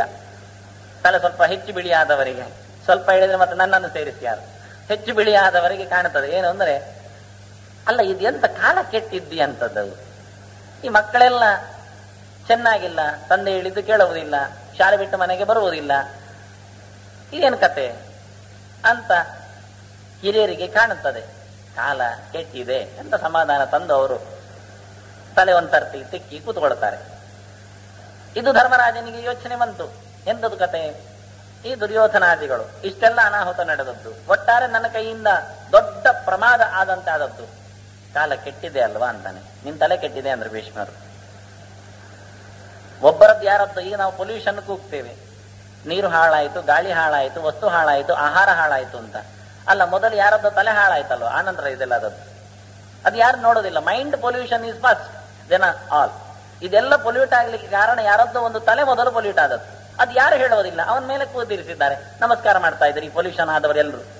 ಒಂದು ಕತೆ ಇತ್ತಂತೆ, ಒಂದು ಜಾತ್ರೆ, ಎಲ್ಲರೂ ಜಾತ್ರೆಗೆ ಹೋಗಿದ್ದಾರೆ. ಉತ್ಸವ ಮುಗಿದು ಊರಿಗೆ ಬಂದಿದ್ದಾರೆ. ದೂರದಲ್ಲಿ ಜಾತ್ರೆ. ಊರಿಗೆ ಬಂದಾಗ ಮೊನ್ನೆ ಭಾರಿ ಚಂದ ಇದ್ರು ಜಾತ್ರೆ ಹೋಗೋ ಮುಂಚೆ ಅವರು. ಈ ಮಂತ್ರಿ ಅಂದ್ರೆ ಭಾರಿ ಚಂದ, ಇಲ್ಲಿ ಅರಸ ಅಂದ್ರೆ ಭಾರಿ ದೊಡ್ಡವ ಅಂತ. ಈಗ ಬಂದವರೇ ಮಂತ್ರಿ ಡೌನ್, ರಾಜ ಡೌನ್ ಶುರು ಮಾಡಿದ್ದಾರೆ, ಕೆಳಗಿಳಿಲಿ ಅಂತ, ಸಮ ಇಲ್ಲದವರು ಅಂತ. ರಾಜ ಕೇಳಿದ ಇವರಿಗೆ ಏನಾಗಿದೆ ಅಂತ. ಅವರು ಜಾತ್ರೆ ಹೋಗಿದ್ದಾರೆ. ಜಾತ್ರೆ ಹೋದ್ರೆ ಏನಾಗುತ್ತೆ, ಅಲ್ಲಿ ದೊಡ್ಡ ಕೆರೆಯಲ್ಲಿ ಏನೋ ನೀರು ಕುಡಿದಿದ್ದಾರಂತೆ. ಅವ್ರಿಗೆ ಸ್ವಲ್ಪ ಪಿತ್ತ ನೆತ್ತಿಗೇರಿದೆ, ಸಮ ಇಲ್ಲ. ಅವರು ನಾವೆಂತ ಮಾಡುವ ಕೇಳ್ತಾನೆ ರಾಜ ಮಂತ್ರಿ ಹತ್ರ. ಎರಡು ದಾರಿ ಉಂಟು. ಎಂತದ್ದು? ನಾವಿಳಿಯುವುದು ಕೆಳಗೆ, ಯಾರಿಗಾದ್ರೂ ಅಂತವರಿಗೆ ರಾಜ ಮಂತ್ರಿ ಪದವಿ ಬಿಟ್ಟು ಕೊಡುವುದು. ಇಲ್ಲಾದ್ರೆ ನಾವು ಜಾತ್ರೆ ಹೋಗಿ ನೀರು ಕುಡಿದು ಬರೋದು. ಅದೇ ಆದೀತು ಅಂದ ರಾಜ. ಅಂದ್ರೆ ಇವತ್ತಾದದ್ದು. ಇವತ್ತು ನಾವೇನ್ ಮಾಡಿದ್ದೇವೆ ಅಂದ್ರೆ ನಮಗೆ ಗೊತ್ತು ಎಲ್ಲಿ ಹಾಳಾಗಿದೆ ಅಂತ. ನಾವು ಯೋಚನೆ ಮಾಡೋದೇನಂದ್ರೆ, ಹಾಳಾಯ್ತಲ್ಲ, ಇನ್ ತೊಂದ್ರೆ ಇಲ್ಲ, ನಮ್ಗೆ ಕಾಯ್ತಾ ಇದ್ದೇವೆ ನಾವು ಹಾಳಾಗ್ಲಿಕ್ಕೆ. ಹತ್ತಿರದವ ಕುಡ್ದನ ಮತ್ತೆ ತೊಂದ್ರೆ ಇಲ್ಲ, ನಾವು ಕುಡಿಯುವ ಅಂತ. ಯಾಕೆ ಇಷ್ಟವರ ಎಲ್ಲಿ ಯಾಕೆ ಅವನ ಬಾಟ್ಲಿ ನಮ್ಮನೆ ಬರ್ಲಿಕ್ಕೆ ಶುರು ಆಯ್ತು. ಈಗ ಇನ್ನಾವು ಶುರು ಮಾಡುವ ಅಲ್ಲಿ ಹಾಕ್ಲಿಕ್ಕೆ. ನಾವು ಕಾಯುವುದು ಯಾಕೆಂದ್ರೆ ಎಲ್ಲಿ ಅಧರ್ಮ ಆಗುತ್ತೆ ಅಂತ ಕಾಯ್ತೇವೆ ಪ್ರತಿ ವಿಷಯದಲ್ಲಿ. ನಮ್ಮ ಹಾಸ್ಟೆಲ್ ಅಲ್ಲಿ 3 ಜನ ಇದ್ದೇವೆ ನಾವು ಕೋಣೆಯಲ್ಲಿ. ಅದರಲ್ಲಿ ನಿಯತ್ತಿಯಿಂದ ಒಬ್ಬ ಜಪ ಮಾಡ್ತಾ ಇದ್ದಾನೆ, ಇಬ್ರು. ಒಬ್ಬ ಬಿಟ್ಟ, ಇವನು ಬಿಡ್ಲಿಕ್ಕೆ ಕಾಯುವುದವರು, ಯಾರಾದ್ರೂ ಬಿಟ್ರೆ ನೋಡುವ ಅಂತ. ಅವ ಶಾಲೆಗೆ ಇವತ್ತು ಬರ್ಲಿಲ್ಲ, ಸರಿ ಇವನು ಹೊರಟ ಅವನ ಬೆನ್ನಿಂದೆ. ಈಶ್ವರ ಕಾಯ್ತಾ ಇದ್ದೆ, ಚಕ್ಕರ್ ಮಾಡ್ಲಿಕ್ಕೆ ಹೇಗಾಗುತ್ತೆ. ಒಬ್ಬರು ಮಾಡಿಲ್ಲ, ಅವರ ಬೆನ್ನಿಂದ ಅವರು. ಎಲ್ಲ ಹಾಗೆ ಅನ್ಯಾಯ ಮಾಡ್ಲಿಕ್ಕೆ ಜನ ಕಾಯುವುದು, ನ್ಯಾಯ ಮಾಡ್ಲಿಕ್ಕಲ್ಲ. ಒಳ್ಳೇದು ಮಾಡ್ಲಿಕ್ಕೆ 100 ಜನರ ಆದರ್ಶ ಇದ್ರು ಜನ ಮಾಡುವುದಿಲ್ಲ. ಒಬ್ಬ ತಪ್ಪು ಮಾಡಿದ್ರೆ ಸಾಕು, ಅದರ ಬೆನ್ನಿಂದ ಹೋಗ್ತಾರೆ. ಕಲಿತ ಕ್ರಮ. ಅದು ಕೇಳಿದೆ, ಇಡೀ ಜಗತ್ತು ಹಾಳಾಗ್ಲಿಕ್ಕೆ ಕಾರಣ ಮೊದಲು ತಲೆ ಮನುಷ್ಯನದ್ದು. ಕಾಲ ಅಲ್ಲ. ಕಾಲ ನಿತ್ಯ ನಿರಂತರ ಒಂದೇ ಬಗೆ. ಮನುಷ್ಯ ಅದನ್ನು ಹಾಳು ಮಾಡ್ತಾನೆ, ಅದರ ಮೇಲೆ ಪ್ರಭುತ್ವವನ್ನು ಸ್ಥಾಪಿಸಿ ಅದನ್ನು ತಿರುಚುತ್ತಾನೆ. ಕಾಲೋವಾ ಕಾರಣಂ ರಾಜ್ಞ ರಾಜಾವಾ ಕಾಲ ಕಾರಣಂ ಇತಿ ತೇ ಸಂಶಯೋ ಮಾಭೂತ್ ರಾಜ ಕಾಲಸ್ಯ ಕಾರಣಂ. ಭೀಷ್ಮನ ಉತ್ತರ ಇದು. ಕಾಲದಿಂದಾಗಿ ರಾಜನ ತಲೆ ಕೆಡುವುದೋ, ರಾಜನಿಂದಾಗಿ ಕಾಲ ಹಾಳಾಗುವುದೋ ಅಂತ ನೀನು ಸಂಶಯ ಮಾಡೋದು ಬೇಡ. ಪ್ರಶ್ನೆಯೇ ಅಲ್ಲ, ಸಂಶಯವೇ ಮಾಡೋದು ಬೇಡ. ರಾಜ ಕಾಲಸ್ಯ ಕಾರಣಂ. ಕಾಲದ ಇತಿಗತಿಗೆ, ಸ್ಥಿತಿ, ವ್ಯಕ್ತಿಗೆ ರಾಜನೇ ಕಾರಣ. ಹೇಗಿರಬೇಕು, ರಾಜ ಹೇಗಿದ್ದಾನೋ ಹಾಗೆ ಕಾಲ ಇರ್ತದೆ. ರಾಜ ಕೆಟ್ಟವನಾದ್ರೆ ಕಾಲ ಕೆಟ್ಟುತ್ತದೆ, ರಾಜ ಒಳ್ಳೆಯವನಾದ್ರೆ ಕಾಲ ಒಳ್ಳೆದಾಗುತ್ತೆ. ಹಾಗಾಗಿ ಕಾಲದ ಕೀಲಿ ಕೈ ಅದು ರಾಜನ ಕೈಯೊಳಗೆ ತುಂಬಿದೆ ಎನ್ನುವ ಮೊದಲು ಇದು ರಾಜಧರ್ಮ. ಹಾಗಾದ್ರೆ ಇದು ರಾಜಧರ್ಮ ಅಂದ್ರೆ ಗೊತ್ತಾಯ್ತು, ಮನುಷ್ಯ ಧರ್ಮವೇ ರಾಜಧರ್ಮ. ಮನುಷ್ಯ ರಾಜನಂತೆ ಬದುಕಬೇಕಾದ್ರೆ ಅವನಿಂತಹ ಧರ್ಮವನ್ನು ಅವಲಂಬಿಸಿಕೊಳ್ಳಬೇಕಾಗತ್ತೆ. ಕಾಲವನ್ನು ಕೆಡಿಸುವ ಸಾಮರ್ಥ್ಯ ಇರುವುದು ಮನುಷ್ಯನ ಕೈಯಲ್ಲಿ ಉಂಟು, ಅದನ್ನು ಒಳ್ಳೆ ಮಾಡೋದು ಅವನ ಕೈಯಲ್ಲಿದೆ. ಅಂತಹ ಒಳ್ಳೆಯ ಕಾಲವನ್ನು ಮನೆಯಲ್ಲೇ ಕುಳ್ಳಿರಿಸಿ ಸಂಜೆ ಹೊತ್ತು 4 ಕ್ಷಣ ಆದರೂ ಭಜನೆ ಮಾಡುವ, ದೇವರ ನಾಮ ಹೇಳುವ, ಮಂಗಲಂ ಭಗವಾನ್ ವಿಷ್ಣು ಮಂಗಲಂ ಗರುಡಧ್ವಜ ಅನ್ನುವ ಚಿಂತನೆ ಯಾಕೆ ಬರಬಾರದು? ಬಂದಾಗ ನಮ್ಮ ಮನೆ ಅಟ್ಮಾಸ್ಫಿಯರ್, ನಮ್ಮ ಕಾಲ ಚೆನ್ನಾಗತ್ತೆ. ಈಗ ನಮ್ಮ ಮಕ್ಕಳ ಕಾಲ ಅದು ಚೆನ್ನಾಗತ್ತೆ, ಅವರ ಮುಂದಿನ ಕಾಲ ಅದು ಚೆನ್ನಾಗತ್ತೆ. ಆಗಬೇಕು ಅಂತಾದ್ರೆ ಆಗತ್ತೆ, ತಲೆ ಇದ್ರೆ ಆಗತ್ತೆ. ಇದನ್ನು ಹೇಳಿದವು. ಮತ್ತೆ ಮನುಷ್ಯ ಇರುವುದು 2 ಗಟ್ಟಿಯಲ್ಲಿ. ಒಂದು ಬ್ರಾಹ್ಮಣ ಸಮಾಜ. ಬ್ರಾಹ್ಮಣ ಸಮಾಜ ಅಂದ್ರೆ ಚಿಂತನ ಸಮಾಜ ಅಂತ ಅರ್ಥ. ಬ್ರಹ್ಮ ಅಂದ್ರೆ ವೇದ, ಭಗವಂತ, ಅವರ ಬಗ್ಗೆ ಚಿಂತನೆ ಮಾಡುವವ. ಇನ್ನೊಂದು ಕ್ಷತ್ರಿಯ ಸಮಾಜ. ಎಲ್ಲಿಯಾದರೂ ನೋವು ಬಂದಾಗ ಅದನ್ನು ಹೊಡೆದು ಅಲ್ಲಿ ಮತ್ತೆ ಸುಭಿಕ್ಷೆಯನ್ನು ತರುವ ವ್ಯಕ್ತಿ, ಆಧಿಕಾರಿಕ ಮಂಡಲ. ಒಂದು ಜ್ಞಾನ, ಒಂದು ಅಧಿಕಾರ. ಇದು 2 ಒಟ್ಟಾಗುವುದಿಲ್ಲ ಅಂದ್ರೆ. ಒಬ್ಬರಲ್ಲಿ ಅಲ್ಲ, ಒಂದು ಕಡೆ ಯಾರಿಗಾದ್ರೂ ದೊಡ್ಡ ಜ್ಞಾನ ಇತ್ತು ಅಂದ್ರೆ, ಅಧಿಕಾರವೂ ಸಿಕ್ಕಿತು ಅಂದ್ರೆ ಅದು ಹೆಚ್ಚಿನ ಅಂಶ ವಿದೇಶದಲ್ಲಿ ಅಂತಾರೆ, ನಮ್ಮ ದೇಶದಲ್ಲಿ ಅಲ್ಲ ಅಂತಾರೆ. 2 ಒಟ್ಟು ಇರುವುದಿಲ್ಲ. ಅದು ಕೇಳಿದ್ರೆ ಇದು 2 ಸಮಾಜದ ದೊಡ್ಡ ಕಂಬ ಇದ್ದಾಗೆ, ಅದರ ಮೇಲೆ ಸೇತುವೆ ನಿಂತದ್ದು. ಇಡೀ ಸಮುದಾಯ ನಿಂತದ್ದು ಇದು 2ರ ಅಡಿಗಲ್ಲಿನಲ್ಲಿ. ಅವ್ರು ಏನ್ ಮಾಡ್ಬೇಕು ಅಂದ್ರೆ, ಅದು ಕೇಳ್ತಾರೆ, ಇವರಿಬ್ರು ತಮ್ಮ ವೃತ್ತಿಯನ್ನು ಬಿಡಬಾರದು. ಕುರಿಯಾದನ್ಯನ್ನವ ಕುರಿಯಾತ್ ಮೈತ್ರೋ ಬ್ರಾಹ್ಮಣ ಉಚ್ಯತೆ, ಕುರಿಯಾದನ್ಯನ್ನವ ಕುರಿಯಾತ್ ಐಂದ್ರೋ ರಾಜನ್ಯ ಉಚ್ಯತೆ.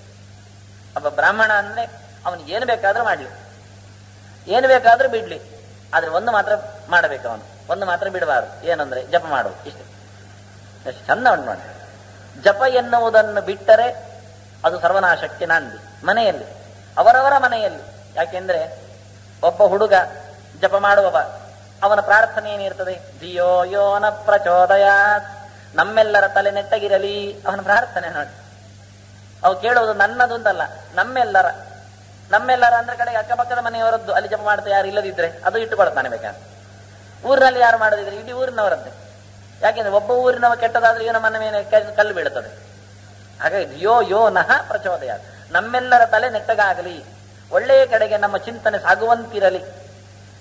ಇಂತಹ ಜಪ ಇದನ್ನು 3 ಹೊತ್ತಿನಲ್ಲಿ ಎಲ್ಲಿ ಉಂಟು ಅಲ್ಲಿ ನಮ್ಮಲ್ಲಿ ಕೇಳುವುದಿಲ್ಲ. ಅಶುಚಿರುವ ಶುಚಿರುವಾಪಿ. ಅವನು ನಮಗೆ ಯಾಕೆಂದ್ರೆ ನಾನು ಬೂಡ್ಸ್ ಹಾಕೊಂಡಿದ್ದೇನೆ, ರಾಮರಾಮ ಹೇಳಲಿಕ್ಕೆ ಆಗ್ತದೋ ಇಲ್ವೋ? ಎಂತ ಅಲ್ಲ, ರಾಮರಾಮ ಹೇಳಲಿಕ್ಕೆ ಬರ್ತದ? ಬೂಡ್ಸ್ ಹಾಕಿದ್ದೇನೆ. ಎಂತದ್ದು ರಾಮರಾಮ ಅಲ್ಲ, ಹೇಳಿದ್ದಾನೆ ಇಷ್ಟು 6 ಸರ್ತಿ ಆಯ್ತು ಈಗ ಬೂಡ್ಸ್ ಹಾಕೊಂಡೆ. ಅದು ಗೊತ್ತಿಲ್ಲ ಅವನಿಗೆ. ಅಂದ್ರೆ ಏನಾಯ್ತು?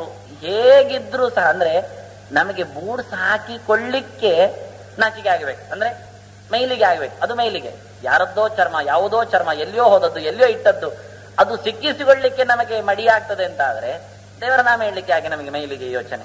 ಇದು ಯೋಚನೆ ಬರಲಿಲ್ಲ ಇಷ್ಟವರೆಗೆ ಯಾರಿಗೂ ಸಹ. ಅದಕ್ಕೆ ಹೇಳ್ತಾನೆ ಅಶುಚಿರುವ ಶುಚಿರುವಾಪಿ. ಯಾವ ದೇಶದಲ್ಲಿರು, ಯಾವ ಕಾಲದಲ್ಲಿರು, ಯಾವ ವ್ಯಕ್ತಿಯಾಗಿರು, ಎಲ್ಲಿ ಬೇಕಾದ್ರೂ ಹೇಗೆ ಬೇಕಾದ್ರೂ ಇರು. ಕೆಲವರಿಗೆ ರಜಸ್ವಲೆ ಆದಾಗ ಸಂಶಯ, ಮುಟ್ಟು ಅಂತಾರಲ್ಲ, ಏನ್ ಮಾಡ್ಲಿ ಆಗ ಅಂತ. ಅಲ್ಲ ಮತ್ತೆ ದ್ರೌಪದಿ ಕೃಷ್ಣ ಅಂತ ಕೂಗಿದ್ಯಾ ಆವಾಗ? ಇಷ್ಟು ಭಾರತ ಓದಿ ಅದು ನಮಗೆ ಕೇಳಲಿಲ್ಲ ಅಂತಾದ್ರೆ ಕಿವಿಗೆ, ಹಾ ಕೃಷ್ಣ ದ್ವಾರಕ ವಾಸಿನ್ ವಾಸಿ ಯಾದವ ನಂದನ, ಬಹಳ ಕೂಗಿಕೊಂಡಿದ್ದಾಳೆ ಕೃಷ್ಣ ಕೃಷ್ಣ ಅಂತ ದ್ರೌಪದಿ. ಅವಳು ಮುಟ್ಟಾದಾಗ್ಲೆ ಅಂದ್ರೆ ಎಂತ. ಅದಕ್ಕೆ ಅಶುಚಿರುವ ಶುಚಿರುವಾಪಿ ಅನ್ನೋದು ನಿಮಗೆ ಸೂತಕದ ಮೇಲೆ ಇರಲಿ ಅಥವಾ ಜಾತಕದ ಮೇಲೆ ಇರಲಿ ಅಥವಾ ಯಾವ ಬಗೆಯಿಂದ ಇರಲಿ, ಮೀಯದಿರಲಿ, ಮಿಂದಿರಲಿ, ಎಲ್ಲಿಯೇ ಇರಲಿ, ಬಸ್ಸಿನಲ್ಲಿ ಇರಲಿ, ಆಫೀಸಿನಲ್ಲಿ ಇರಲಿ, ಬೂಡ್ಸ್ ಹಾಕೊಂಡಿರ್ಲಿ, ಟೊಪ್ಪಿ ಹಾಕೊಂಡಿರ್ಲಿ, ಎಂತಾದ್ರೂ ಪರವಾಗಿಲ್ಲ. ನಾಲಿಗೆ ಸ್ವಚ್ಛ ಉಂಟೋ ಹೇಳಲಿಕ್ಕೆ ಶುರು ಮಾಡಿ, ಏನು ಪರವಾಗಿಲ್ಲ. ನಾಲಿಗೆ ಇದ್ದವರು ಹೇಳಬೇಕಾದ ಭಗವಂತನ ನಾಮಸ್ಮರಣೆ 3 ಹೊತ್ತು ಹೇಳಿ ಇಟ್ಟುಕೊಳ್ಳಿ. ಅದನ್ನೊಂದು ಎಲ್ಲಿದ್ರೂ ಹೇಳಲಿಕ್ಕೆ ಬರುತ್ತೆ, ಎಲ್ಲರಿಂದಲೂ ಹೇಳಿಸಿ ಅದನ್ನು. ಇದನ್ನೇನು ಕುರಿಯಾದನ್ಯನ್ನವ ಕುರಿಯಾದ. ನೀವು ಎಂತ ಬೇಕಾದ್ರೂ ಮಾಡಿ, ಎಂತ ಬೇಕಾದ್ರೂ ಬಿಡಿ, ಅದರ ಬಗ್ಗೆ ನಾವು ಗೋಜಿಗೆ ಇಲ್ಲ. ಆದ್ರೆ ಜಪ ಒಂದು ಬಿಡಬೇಡಿ, ನಾಮಸ್ಮರಣೆ ಒಂದು ಮಾಡ್ತಾ ಇರಿ ಅಂತ ಇಷ್ಟನ್ನು ಒತ್ತು ಕೊಟ್ಟರು. ಇಡೀ ಭಾರತದ ಒಂದು ಅತ್ಯುತ್ತಮವಾದ ಸಾರ ಇದು. ಇದನ್ನು ಆಚಾರ್ಯರು ಎತ್ತಿಕೊಂಡಿದ್ದಾರೆ ಈ ವಾಕ್ಯವನ್ನು. ಮಧ್ವಾಚಾರ್ಯ ತನ್ನ ಗ್ರಂಥದಲ್ಲಿ 2 ಸರ್ತಿ ಈ ವಾಕ್ಯವನ್ನು ಹೇಳಿಬಿಡ್ತಾನೆ. ನಿಜವಾಗಿ ಜ್ಞಾನಿಯಾದವನ ಕರ್ತವ್ಯ ಏನು ಅಂದ್ರೆ ಭಗವಂತನ ನಿರಂತರವಾದ ನಾಮಸ್ಮರಣೆ, ಹೊತ್ತಿನಲ್ಲಿ ದೇವರ ಚಿಂತನೆ. ಎಲ್ಲಿವರೆಗೆ ಹೋಯ್ತು ಅಂದ್ರೆ ಆಚಾರ್ಯರ ಸ್ಮೃತಿ ಚಿಂತನೆ ಅಂದ್ರೆ ಅನ್ಯಾದೃಶ. ಅದು ನಾವಿವತ್ತು ಕಾಣುವ 10-20 ಸ್ಮೃತಿ ಗ್ರಂಥಗಳಲ್ಲಿ ಇಲ್ಲದ ಒಂದು ವಾಕ್ಯ ಉಂಟು.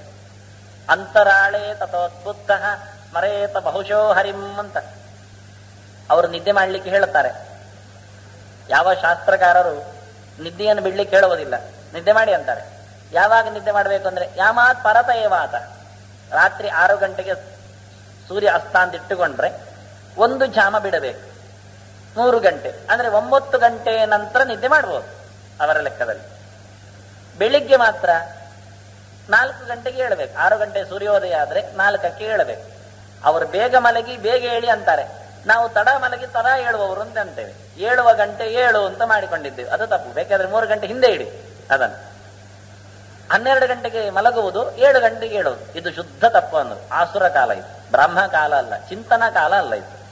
9 ಗಂಟೆ ನಂತರ ಮಲಗಬಹುದು ಅಂತ, ಮಲಗಬೇಕು ಅಂತ ಕಂಡೀಷನ್ ಅಲ್ಲ. ನಿದ್ದೆ ಬರುವವರಿಗೆ, ಓದ್ಲಿಕ್ಕೆ ಆಗದೇ ಇದ್ದವರಿಗೆ, ಟಿವಿ ಕೂತ್ಕೊಳ್ಳಿಕ್ಕಲ್ಲ, ಓದ್ಲಿಕ್ಕೆ ಆಗದೇ ಇದ್ದವರಿಗೆ, ನಿದ್ದೆ ಬರದವರಿಗೆ ಮತ್ತೆ ಓದಬಹುದು ಅಂತ 9 ಗಂಟೆಗೆ ಮಲಗಲಿಕ್ಕೆ ಅವಕಾಶ ಕೊಟ್ಟಿದ್ದಾರೆ. ಆನಂತರ ಮಲಗಿ ಇರ್ಬೇಕು ಹೇಳಲಿಲ್ಲ ಅವರು. ಅಂತರಾಳೆಯ ತಥೋದ್ಬುದ್ಧ, ನಡುವೆ ಎಚ್ಚರ ಮಾಡಿಕೊಳ್ಬೇಕಂತೆ, ಬೇಕು ಅಂತಲೇ ಎಚ್ಚರ ಮಾಡಿಕೊಂಡು ಸ್ಮರೇತ ಬಹುಶೋ ಹರಿಂ. ನಾವು ಒಂದೊಮ್ಮೆ 11:30 ಗಂಟೆಗೆ ಟಿವಿಯಲ್ಲಿ ಭಾರಿ ಚಂದದ ಪ್ರೋಗ್ರಾಮ್ ಉಂಟಂತಾದ್ರೆ ಎಚ್ಚರಿಕೆ ಮಾಡಿಕೊಂಡು ನೋಡುವುದಿಲ್ವ ಹಾಗೆ. ಅಂತರಾಳೆ ತಥೋದ್ಬುದ್ಧ, ನಡುವೆ ಎಚ್ಚರ ಮಾಡಿಕೊಂಡು ಸ್ಮರೇತ ಬಹುಶೋ ಹರಿಂ, ಹರೇ ರಾಮ ಹೇಳಬೇಕಂತ. ಯಾಕೆ ಅಂದ್ರೆ ಮತ್ತೆ ನಾಳೆ ನೀನು ಬದುಕಿ ಮೇಲೆ ಹೇಳ್ತಿಂತ ಖಾತ್ರಿ ಉಂಟಯ್ಯ. ಅದಕ್ಕೆ ನೋಡಿ ಎಷ್ಟು ಚಂದ. ಶಾಶ್ವತ ನಿದ್ದೆಗೆ ಬಿದ್ರೆ ಬೆಳಿಗ್ಗೆದ್ದ ನಂತರ ಎತ್ಕೊಂಡು ಹೋಗುವುದೇ ಆದ್ರೆ ಉಳಿದವರಿಗೆ ಆಗ್ಲಿ, ದೇವರ ನಾಮಸ್ಮರಣೆ ಆಗ್ಲಿ. ಹೇಳಿದ 10 ಜನ ಹೇಳ್ತಾರೆ ನಾಳೆ ರಾತ್ರಿ ಅವರು ಎದ್ದು ಹೇಳುತ್ತಿದ್ರು ದೇವರ ನಾಮಸ್ಮರಣೆ ಅಂತ. ಅಂತಹ ಒಂದು ಪ್ರಸಂಗ ಬಹಳ ಕಮ್ಮಿ ಜೀವನದಲ್ಲಿ ಸಿಗುವಂತದ್ದು. ಒಬ್ರು ನನ್ನ ಮಿತ್ರರು ಅವರು ಹೇಳಿದ್ದು, ಅವರ ತಂದೆ ಸಾಯುವ ಮುಂಚೆ ಬೆಳಿಗ್ಗೆ ನಿತ್ಯ ದೇವರ ಪೂಜೆ ಮಾಡಿ 8 ಗಂಟೆಗೆ ಟಿಫಿನಿಗೆ ಬರುವುದಂತೆ ಹಾಲಿಗೆ. ಪೂಜೆ ಮುಗಿಯಿತು, ಟಿಫಿನಿಗೆ ಬಂದ್ರು. ಬಂದವರು 60-70 ಆಗಿದೆ, ಟಿಫಿನ್ ಮಾಡಲಿಲ್ಲ, ಎದ್ದೋದ್ರು. ಹೋಗಿ ಸ್ನಾನ ಮಾಡಿದ್ರಂತೆ. ಎಂದದ ಒಳಗೆ ಬಿಟ್ಟು ಬಂದಿದ್ದಾರೆ ಕಾಣತ್ತೆ ಅಂತ ಸುಮ್ಮನಿದ್ರು. ಒಳ ಹೋಗಿ ಯಥಾ ಪ್ರಕಾರ ಮತ್ತೆ ಪೂಜೆ ಮಾಡಿದ್ರಂತೆ. ಎಂತದೋ ಸುಮ್ಮನಿದ್ರಿ ಅಲ್ಲ, ಅಜ್ಜ ಅಲ್ವಾ. ಪೂಜೆ ಪೂರ ಮುಗಿಸಿ ಮತ್ತೆ ಹೊರಗೆ ಬಂದು ಸತ್ರು. ಅವ್ರಿಗೆ ಕಡೆಯ ಕ್ಷಣ ಎಷ್ಟು ಅಂತ ಗೊತ್ತಾಯ್ತು. ತಿಂದು ಸಾಯುವುದಕ್ಕಿಂತ ದೇವರ ಪೂಜೆ ಮಾಡಿ ಸಾಯುವುದು ಅಂತ ಕಂಡಿತ್ತು ನೋಡಿ. ಇಂತಹ ಉದಾತ್ತ ಒಳಗಿಂದ ಪ್ರಚೋದನೆ ಬರಬೇಕಾದ್ರೆ ನಿತ್ಯ ದೇವರಲ್ಲಿ ನನಗೆ ಒಳ್ಳೆಯದರಿಗೆ ಪ್ರಚೋದನೆ ಕೊಡು ಅಂತ ಕೇಳಬೇಕಾಗತ್ತೆ ನಾವು. ಕುರಿಯಾದನ್ಯ ನವ ಕುರಿಯಾದ್ ಮೈತ್ರೋ ಬ್ರಾಹ್ಮಣ ಉಚ್ಯ. ನಿರಂತರ ಜ್ಞಾನಶೀಲನಾದಾಗ ಮಾತ್ರವೇ ನಿನಗೆ ಕಡೆಯ ಕಾಲಕ್ಕೆ ಅಂತಹ ಒಂದು ಪ್ರಚೋದನೆ ಬರುತ್ತೆ. ಜೀ ಪ್ರಚೋದನೆ. ಯಾರಿಗೂ ಅನ್ಯಾಯ ಮಾಡಿಲ್ಲ. ಎಷ್ಟು ಚಂದದ ಮರಣ ಆಯ್ತು ಬರುತ್ತೆ. ಅನಾಯಾಸೇನ ಮರಣಂ. ಅದು ಕೇಳಿಕೊಳ್ಳಬೇಕಾದ್ರೆ ನಿತ್ಯ ಅಂತಹ ಮರಣವನ್ನು ಅಪೇಕ್ಷೆ ಮಾಡ್ಬೇಕು ನಾವು. ನಿತ್ಯ ರಾತ್ರಿ ಗಡದ್ದು ನಿದ್ದೆಯಲ್ಲಿ ಬಿದ್ದುಕೊಳ್ಳುವುದಲ್ಲ, ಎದ್ದೆದ್ದು ಭಗವಂತನ ಚಿಂತನೆ ಮಾಡಿ ಅಂದ್ರು. ಎಲ್ಲ ಮನೆಯಲ್ಲಿ ಮಾಡಿದ್ರೆ ಕಳ್ಳರು ಬದುಕ್ತಾರ ಮತ್ತೆ ಆ ಊರಲ್ಲಿ? ಸಾಮಾಜಿಕವಾಗಿಯೂ ಚಂದವೇ ಇದು ನೋಡಿ. ಇದರಲ್ಲಿ ಎಷ್ಟು ಲಾಭ ಉಂಟು ಅಂತ. ದೈವಿಕವಾಗಿ ಆಯಿತು, ಆಧ್ಯಾತ್ಮಿಕವಾಗಿ ಆಯಿತು, ಜೊತೆಯಲ್ಲಿ ಸಾಮಾಜಿಕವಾಗಿ ಒಂದು ಇಡೀ ದೇಶ ಬಹಳ ಒಳ್ಳೆಯದಿಂದ ಕಟ್ಟಲಿಕ್ಕೆ ಸಾಧ್ಯ ಉಂಟು. ಸಜ್ಜನರ 10 ಜನರಿಂದಾಗಿ ಇಡೀ ಊರು ಕ್ಷೇಮ ಆಗುತ್ತೆ. ಪ್ರತಿಯೊಬ್ಬರ ಮನೆಯಲ್ಲಿಯೂ ಮಧ್ಯರಾತ್ರಿಯಲ್ಲಿ ಭಜನೆಯಂತೆ ಅಂದುಕೊಂಡ್ರೆ ಯಾವ ಕಳ್ಳನ ಮತ್ತೆ ಕಾಲಿಡ್ಲಿಕ್ಕೆ ಬರುವುದಿಲ್ಲ. ಅವನು ಭಜನೆ ಮಾಡ್ತಾ ಕೂತ್ಕೊಳ್ತಾನೆ ಕಡೆಗೆ. ಅವನಿಗೆ ಒಳ್ಳೆ ಬುದ್ಧಿ ಬರುತ್ತೆ. ಕಿಟಕಿಯಲ್ಲಿ ಕೇಳುತ್ತಾನೆ, ಓಹೋ ಭಾರಿ ಚಂದ ಉಂಟು ದೇವರ ನಾಮ, ಕೇಳಿಕೊಳ್ತಾನೆ. ಅಂತಹ ಉದಾತ್ತವಾದ ಆರಶ ಚಿಂತನೆ ಆಚಾರ್ಯ ಮಧ್ವರದ್ದು. ಯಾವ ಸ್ಮೃತಿಯಲ್ಲಿಯೂ ಪಕ್ಕನೆ ಕಾಣುವುದಿಲ್ಲ. ಇದು 10-20 ಸ್ಮೃತಿ ಗ್ರಂಥಗಳಲ್ಲಿ ಇಲ್ಲದ ಒಂದು ಅಪೂರ್ವ ಚಿಂತನೆ. ಮನುಷ್ಯ ಸಹಜವಾಗಿ ಮಾಡಬೇಕಾದ ಅವನ ಕರ್ತವ್ಯದ ಒಂದು ಬೇಲಿ ಎಷ್ಟು ಚಂದ ಉಂಟು ಅಂತ. ಹಾಗೆಯೇ ಅಧಿಕಾರ ಇದ್ದವರು ಮಾಡಬೇಕಾದ್ದು ಅದನ್ನು ಒಳ್ಳೆಯ ರೀತಿಯಿಂದ ಬಳಸುವುದಂತಾನೆ. ಕುರಿಯ ಅದನ್ನೇ ನವಾ ಕುರಿಯಾತ್ ಐಂದ್ರೋ ರಾಜನ್ಯ ಉಚ್ಯತೆ. ಇಂದ್ರನ ಹಾಗೆ ಐಶ್ವರ್ಯ ಬಂದಿದೆ, ಅಧಿಕಾರ ಬಂದಿದೆ, ಎಲ್ಲಿಯೂ ಕೊಬ್ಬದೆ ಬೀಗದೆ ತನ್ನವರು ಅಲ್ಲದವರು ಅಂತ ಸ್ವಾರ್ಥಪರ ಚಿಂತನೆ ಮಾಡದೆ ಬಹಳ ದಕ್ಷತೆಯಿಂದ ಅಧಿಕಾರವನ್ನು ನಿಭಾಯಿಸಿದಾಗ ಅದು ದೇವರ ಸೇವೆ ಆಗತ್ತೆ ಅಂತ. ಇಂದ್ರನಿಗೆ, ಚಂದ್ರನಿಗೆ, ರುದ್ರರಿಗೆಲ್ಲ ತಲೆ ಇಲ್ಲ ಅಲ್ಲ. ಅವ್ರು ಮಾಡತಕ್ಕಂಥ ಸೇವೆ ಭಗವಂತನ ಇಷ್ಟ ಆಗ್ಲಿಂದ ಅವ್ರು ಮಾಡ್ತಾ ಇದ್ದಾರೆ. ಭೀಷಾಸ್ಮಾದ್ವಾತಪ್ಪವತೆ ಭೀಷೋದೇತಿ ಸೂರ್ಯ ಭೀಷಾಸ್ಮಾದಗ್ನಿಶ್ಚೇಂದ್ರಶ್ಚ ಮೃತ್ಯುರಧಾವತಿ ಪಂಚಮಃ. ಇವರೆಲ್ಲ ಭಗವಂತನ ಒಂದು ಮೇಲಿನ ಅತಿಶಯಿತವಾದ ಪ್ರೀತಿಯಿಂದ ಎಲ್ಲಿ ನಾವು ಮಾಡಿದ ಕೆಲಸದಲ್ಲಿ ತಪ್ಪು ಬರುತ್ತೋ ಅಂತ ಹೆದರಿ ಹೆದರಿ ದೇವರ ಸೇವೆ ಮಾಡ್ತಾರಂತೆ. ನಮ್ಗಿವತ್ತು ದೇವಸ್ಥಾನದ ಒಳಗೆ ಹೋಗುವಾಗಲೂ ಬುಡ್ಸ್ ತೆಗೆದಿದ್ರೆ ತೊಂದರೆ ಎಲ್ಲ ಕಾಣ್ತದೆ ಅಂತ ಹೋಗ್ತೇವೆ ಸೀದಾ. ಅವರಿಗೆ ಇಡೀ ಭೂಮಂಡಲದ ಕೆಲಸ ಮಾಡುವಲ್ಲಿ ಎಲ್ಲಿ ತಮ್ಮಿಂದ ದೇವರ ಕೆಲಸದಲ್ಲಿ ಸೋರಿಕೆ ತಪ್ಪು ಆಗಿ ಹೋಗುತ್ತೋ ಅಂತ ಹೆದರಿ ಅಡಿಗಡಿಗೆ ಭಗವಂತನನ್ನು ನೆನೆದು ತಪ್ಪಿದ್ದಲ್ಲಿ ಕ್ಷಮಿಸು ಅಂತ ಕೇಳಿಕೊಂಡು ಕೆಲಸ ಮಾಡ್ತಾ ಇದ್ದಾರೆ ಅಂತಾರೆ. ಅದರಂತಹ ಅಧಿಕಾರ ಸಿಕ್ಕಿದಾಗ ಅದನ್ನು ಚೆನ್ನಾಗಿ ನೋಡಿಕೊ. ಆ ವ್ಯಾಪ್ತಿಯಲ್ಲಿ ಎಷ್ಟು ಬೇಕೋ ಅಷ್ಟು ಪ್ರಾಮಾಣಿಕತೆಯನ್ನು ಮೆರೆದು ಎಲ್ಲರಿಗೂ ಉಪಕಾರ ಆಗುವಂತೆ ಅದು ಭಗವಂತನ ಸೇವೆ ಅಂತ ನಂಬಿ ಮಾಡಬೇಕು ಅಂತ ಒಂದು ಉತ್ತರವನ್ನು ಭೀಷ್ಮರು ಕೊಡ್ತಾರೆ. ಇವರಿಬ್ಬರು ತಮ್ಮ ಕೆಲಸವನ್ನು ಮಾಡದೇ ಇದ್ರೆ ಅವರಿಬ್ಬರನ್ನು ಹೊರಗಾಕಿ ಅಂತಾನೆ. ದ್ವಾಯಮೌ ಗ್ರಸತೆ ಭೂಮಿ ಸರ್ಪ ಬಿಲಶಯಾನಿವ. ಹಾವು ಅದು ಇಲಿಯನ್ನು ತಿಂತದೆ. ಇಲ್ಲಿ ಹೋಗಿ ಬಿಲದೊಳಗೆ ಹೋಗಿ, ಹಾಗೆಯೇ ನೆಲವು ಬಾಯಿ ತೆರೆದು ಇವರಿಬ್ಬರನ್ನು ನುಂಗಿ ಬಿಡ್ತದೆ. ನೆಲ ಎನ್ನುವುದೊಂದು ಘಟಸರ್ಪ, ಅದು ಈ 2 ಜಾತಿಯನ್ನು ನುಂಗಿ ಹಾಕತ್ತೆ ಕೆಲಸ ಮಾಡದೇ ಇದ್ದಾಗ. ಎಂತಹ ಕೆಲಸ? ರಾಜಾನಂಚ ಅವಿರೋದ್ಧಾರಂ ಬ್ರಾಹ್ಮಣಂಚ ಪ್ರವಾಸಿನಂ ಅಂತ. ಒಬ್ಬ ರಾಜ ಅಂತಾದವ ಅಧರ್ಮದ ವಿರುದ್ಧ ಸಿಡಿದೇಳದಿದ್ರೆ, ದೇಶದಲ್ಲಿ ನ್ಯಾಯವನ್ನು ಒದಗಿಸದೇ ಇದ್ರೆ ಅಂತಹ ರಾಜನನ್ನು ಭೂಮಿ ನುಂಗಿ ಹಾಕತ್ತೆ. ಅವನ ಕರ್ತವ್ಯವನ್ನು ಮಾಡಲಿಲ್ಲ ಅಂತ ಅರ್ಥ. ಪ್ರಜೆಗಳಿಗೆ ಕ್ಷೇಮವನ್ನು ತರಲಿಲ್ಲ ಅಂತ ಅರ್ಥ. ಇನ್ನೊಬ್ಬ ಜ್ಞಾನಿ ಬ್ರಾಹ್ಮಣ, ಬ್ರಾಹ್ಮಣಂಚ ಅಪ್ರವಾಸಿನಂ, ಯಾರು ಹೊರ ಊರಿಗೆ ಹೋಗುವುದಿಲ್ಲ, 10 ಜನರಿಗೆ ತನ್ನ ಚಿಂತನೆಯನ್ನು ಹಂಚುವುದಿಲ್ಲ, ಅಂತಹ ಬ್ರಾಹ್ಮಣನನ್ನು ಭೂಮಿ ನುಂಗಿ ಹಾಕುತ್ತಂತೆ. ಎಚ್ ಬಿ ಎಲ್ ರಾಯರಿಗೆ ಖುಷಿ ಆಗ್ಬೋದು ಇದು. ಆದರೆ ಈ ನೆಲದಲ್ಲಿ ನೋಡಿದಾಗ ಈ ಭಾರತದ ಒಂದು ಸಂದೇಶ, ಒಬ್ಬ ಜ್ಞಾನಿಯಾದವ ತಾನು 10-20 ವರ್ಷಗಳಲ್ಲಿ ಸಂಪಾದನೆ ಮಾಡಿದ ಸೊತ್ತನ್ನು ಒಬ್ಬನೇ ತಿನ್ನದೆ 1000 ಜನರಿಗೆ ಕೊಟ್ಟು ಅವರನ್ನು ಮತ್ತೆ ಮುಂದುವರಿಯುವಂತೆ ಮಾಡುವಲ್ಲಿ ಪಾತ್ರ ವಹಿಸಬೇಕು ಅಂದಾಗ ನನಗೆ ಯಾವತ್ತು ಈ ವಾಕ್ಯಕ್ಕೆ ನೆನಪಾಗೋದು ಬನ್ನಂಜಿ ಗೋವಿಂದಾಚಾರ್ಯ. ಅವರ ಇಳಿ ವಯಸ್ಸು, ದೇಹದ ಮೇಲಿನ ಆಯಾಸ, ಜೊತೆಯಲ್ಲಿ ಅವರದ್ದೇ ಆದ ಒಂದು ಸಂಸಾರ, ಇಷ್ಟನ್ನು ಹೊತ್ತುಕೊಂಡವರು ಊರೂರು ತಿರುಗಬೇಕು ಅಂದಾಗ ಆ ತಿರುಗುವಲ್ಲಿ ಅವರಿಗೆ ಎಂದೂ ಆಯಾಸ ಆಗಲಿಲ್ಲ. ಅವರು ಪ್ರವಚನ ಮಾಡಿ ಸೋತದ್ದಿಲ್ಲ. ಎಂತಹ ಒಂದು ವಿಚಿತ್ರ ವ್ಯಕ್ತಿತ್ವ. ಭಾರತಕ್ಕವರೊಂದು ಆದರ್ಶ ಈ ವಾಕ್ಯಕ್ಕೆ. ಬ್ರಾಹ್ಮಣಂಚ ಅಪ್ರವಾಸಿನಂ, ಪ್ರವಾಸ ಮಾಡದೇ ಇದ್ದ ಬ್ರಾಹ್ಮಣ ಅವನು ನಾಲಾಯಕ್ಕು, ಅವನು ತಂಗಳು, ಹಾಳಾಗ್ತಾನವ. ಯಾರಿಗೂ ಕೊಡ್ಲಿಲ್ಲ, ಹಾಳಾಗಿ ಹೋಗುತ್ತೆ. ಆ ಕೃಷ್ಣನ ಮುತುವರ್ಜಿ ಜ್ಞಾನಕ್ಕಿರುವಂತೆ ಚಿಂತನಶೀಲನಿಗಿರಬೇಕು ಅಂತಾರೆ. ಆ ದೃಷ್ಟಿಯಿಂದ ನೋಡಿಕೊಂಡಾಗ ಒಂದೊಂದು ಧರ್ಮವು ಅದು ರಾಜಧರ್ಮ ಅಲ್ಲ, ರಾಜನಂತೆ ಆಗ್ಲಿಕ್ಕಿರುವ ಧರ್ಮ. ನಮ್ಮನ್ನು ರಾಜನನ್ನಾಗಿಸ್ತದೆ ಅದು. ಆ ಧರ್ಮವನ್ನು ಮಾಡಿದಾಗ ಬದುಕಿನಲ್ಲಿ ಗೆಲುವನ್ನು ಕೊಡ್ತದೆ. ಷಡೇತಾನ್ ಪುರುಷ ಜಹ್ಯಾತ್ ಭಿನ್ನಾಂ ನಾವಮಿವಾರಣ್ಣವೇ. ಕಡಲು ದಾಟ್ಲಿಕ್ಕೆ ಹೋಗುವ ದೋಣಿ ಅದು ತೂತಾಗಿದ್ರೆ ಇರ್ಲಿಯಪ್ಪ, ಖರ್ಚಿಗಾಯ್ತು, ಮನೆ ಒಯ್ಯುವ ಅಂತ ಯಾರಾದ್ರೂ ಅದರಲ್ಲಿ ಕೂತಿರ್ತಾರ? ಏನಾಗುತ್ತೆ ಅದು? ಅದು ಮುಳುಗ್ತದೆ, ಅವನನ್ನು ಮುಳುಗಿಸ್ತದೆ. ಹೇಗೋ ಹಾಗೆ 6 ಜನರನ್ನು ಬಿಡಬೇಕಂತ. ನಮ್ಮಲ್ಲಿ ಉಪಮಾನಗಳು ಅಂತ ಅಂದಾಗ ತುಂಬಾ ಬಗೆಯ ಉಪಮಾನಗಳುಂಟು. ದೃಷ್ಟಾಂತಹ ಪಂಚಧಾ ಸ್ಮೃತಃ ಅಂತಾರೆ ಆಚಾರ್ಯರು. 5 ಬಗೆ ಉಂಟು ಅಂತ. 3 ಅಂತೂ ಸಿಗ್ತದೆ ಅಂತಾರೆ. ನೀಚೋಪಮ, ಅಧಿಕೋಪಮ, ಸಮೋಪಮ ಅಂತ. ಬಲಕೈ ಹೇಗೆ ಉಂಟು ಅಂದ್ರೆ ಎಡಕೈ ಹಾಗೆ ಉಂಟು, ಇದು ಸಮೋಪಮ. ಇದು ಇದರ ಹಾಗೆ ಉಂಟು, ಅದು ಇದರ ಹಾಗೆ ಉಂಟು. ಸಮವಾದ ದೃಷ್ಟಾಂತ ಒಂದು ಕಡೆ, ನೀಚವಾದ ದೃಷ್ಟಾಂತ ಇನ್ನೊಂದು ಕಡೆ. ನೀಚವಾಗಿ ಹೇಳ್ತಾರೆ ಅವನ ನಾಯಿ ಅಂತ ಇದ್ದಾನೆ ಅಂತ. ನಾಯಿ ಅಂತ ಅಂದ್ರೆ ನಾಯಿ ಹಾಗೆ ಬಾಲ ಇಲ್ಲ, ಬೊಗಳುವುದಿಲ್ಲ, ಆದ್ರೂ ನೀಚ ದೃಷ್ಟಾಂತ ಇದು ಹೇಳ್ತಾರೆ. ಅಗ್ನಿರ್ಮಾಣಮಕಃ ಅಂತಾರೆ. ಬೆಂಕಿ ಅಂತಿದ್ದಾನೆ ಆ ಬ್ರಹ್ಮಚಾರಿ ಅಂತಾರೆ. ಅದು ಉಚ್ಚ ದೃಷ್ಟಾಂತ, ಅಧಿಕ ದೃಷ್ಟಾಂತ. ಬೆಂಕಿ ಆಗಿಲ್ಲ, ಬೆಂಕಿ ಆಗಿ ಅಂದ್ರೆ ತೇಜಸ್ವಿ ಅಂತ ಅರ್ಥ, ಮಾತು ಅಷ್ಟು ಪರ್ಫೆಕ್ಟ್ ಅಂತ ಅರ್ಥ. ಹೀಗೆ ಅಧಿಕ, ನೀಚ, ಸಮ 3 ದೃಷ್ಟಾಂತಗಳನ್ನು ನೋಡ್ಲಿಕ್ಕೆ ಬರುತ್ತೆ. ಹಾಗೆ ಭಿನ್ನ ನಾವ ವಿವರಣವೇ. ಎಲ್ಲ ಉಪಮಾನ ಕಲಿಬೇಕಾದ್ರೆ ವ್ಯಾಸರ ಗರಡಿಗೆ ಬರಬೇಕು. ಮೊನ್ನೆ ಒಂದು ಉಪಮಾನ ಕೊಟ್ಟಿದ್ರಲ್ಲ ಅರ್ಥಶಾಸ್ತ್ರದ ನೆಲೆಯಲ್ಲಿ. ಅರ್ಥ ನಿಬದ್ಧಂತೆ ಗಜೈರಿವ ಮಹಾಗಜ ಅಂತ. ಆನೆ ಬಿಟ್ಟು ಆನೆ ತೆಗೆಯುವ ಕಾರ್ಯಕ್ರಮವೇ ದುಡ್ಡಿದ್ದವರನ್ನು ಎದುರು ಹಾಕಿ ದುಡ್ಡು ಮಾಡುವ ಕರ್ಮ ಅಂತ. ಎಷ್ಟು ಚಂದ ಹೇಳ್ತಾರೆ. ಒಂದು ದೃಷ್ಟಾಂತ ಕೊಟ್ರೆ ಅಂದ್ರೆ ಆನೆಯನ್ನು ಹಾಕಿ ಆನೆ ತೆಗೆಯುವುದಂದಾಗ ದೊಡ್ಡ ಪ್ರಾಣಿಯನ್ನು ಬಿಡುವಂಥದ್ದು. ಅಂದ್ರೆ ದೊಡ್ಡ ಮೊತ್ತದಲ್ಲಿ ದುಡ್ಡು ಸುರಿ, ಫಸ್ಟ್ ಇನ್ವೆಸ್ಟ್ ದೆನ್ ಗೆಟ್, ಆನಂತರ ನೀನು ಫಲವನ್ನು ಪಡಿತಾ ಅಂತ. ಮರ ಆದ ನಂತರ ಮತ್ತೆ ನಿನಗೆ ಅದು ಹೆಚ್ಚು ಕೊಡ್ತದೆ ಅಂತ. ಆಗ ಫೈನಾನ್ಸ್ ಅವರಿಗೆ ಹೇಳಿದ ಶಬ್ದ ಅದು ನೋಡ್ಲಿಕ್ಕೆ ಹೋದ್ರೆ. ಹೀಗೆ ಒಂದೊಂದು ಉಪಮಾನಗಳು ವ್ಯಾಸರದ್ದು ನೋಡಿದ್ರೆ ಅದೇ ಒಂದು ಸಾಹಿತ್ಯ. ಹಾಗೆ ಒಡೆದು ಹೋದ ದೋಣಿ ಅಡಿಯಲ್ಲಿ ಸಿಕ್ಕಿ ಬೀಳುವಂತೆ ಆಗಬೇಡ. ಈ 6 ಜನರನ್ನು ಹೊರಗೆ ಹಾಕೋನು. ಯಾರು 6 ಜನರು ಅಂದ್ರೆ ಅಪ್ರವಕ್ತಾರಂ ಆಚಾರ್ಯಂ. ಒಬ್ಬ ಜ್ಞಾನಿ ಪ್ರಶ್ನೆ ಕೇಳಿದ್ರೆ ಉತ್ತರ ಕೊಡುವುದಿಲ್ಲ ಆದ್ರೆ ಅವನನ್ನು ಮುಗಿಸಿಬಿಡುವಂತ ಬೇಡ. ಯಾಕೆ ಬೇಕು ಅವನು? ಅನಧೀಯಾನ ಮೃತ್ಯುಜಂ. ಒಬ್ಬ ಪುರೋಹಿತ ಕಲೀಲಿಲ್ಲ, ಏನು ಉಪಯೋಗ ಕೇಳಿದ್ರು? ಅವನಿಗೆ ಉಪಯೋಗ ಇಲ್ಲ, ಇನ್ನೊಬ್ಬರಿಗಿಲ್ಲ. ಕಲಿತ್ರೆ ಅವನಿಗಾದ್ರೂ ಉಪಯೋಗ ಇತ್ತು, ಇಬ್ಬರಿಗಿಲ್ಲ. ಅನಧೀಯಾನ ಮೃತ್ಯುಜಂ. ಕಲಿಯದ ಪುರೋಹಿತನನ್ನು ಹೊರಗೆ ಹಾಕಿ.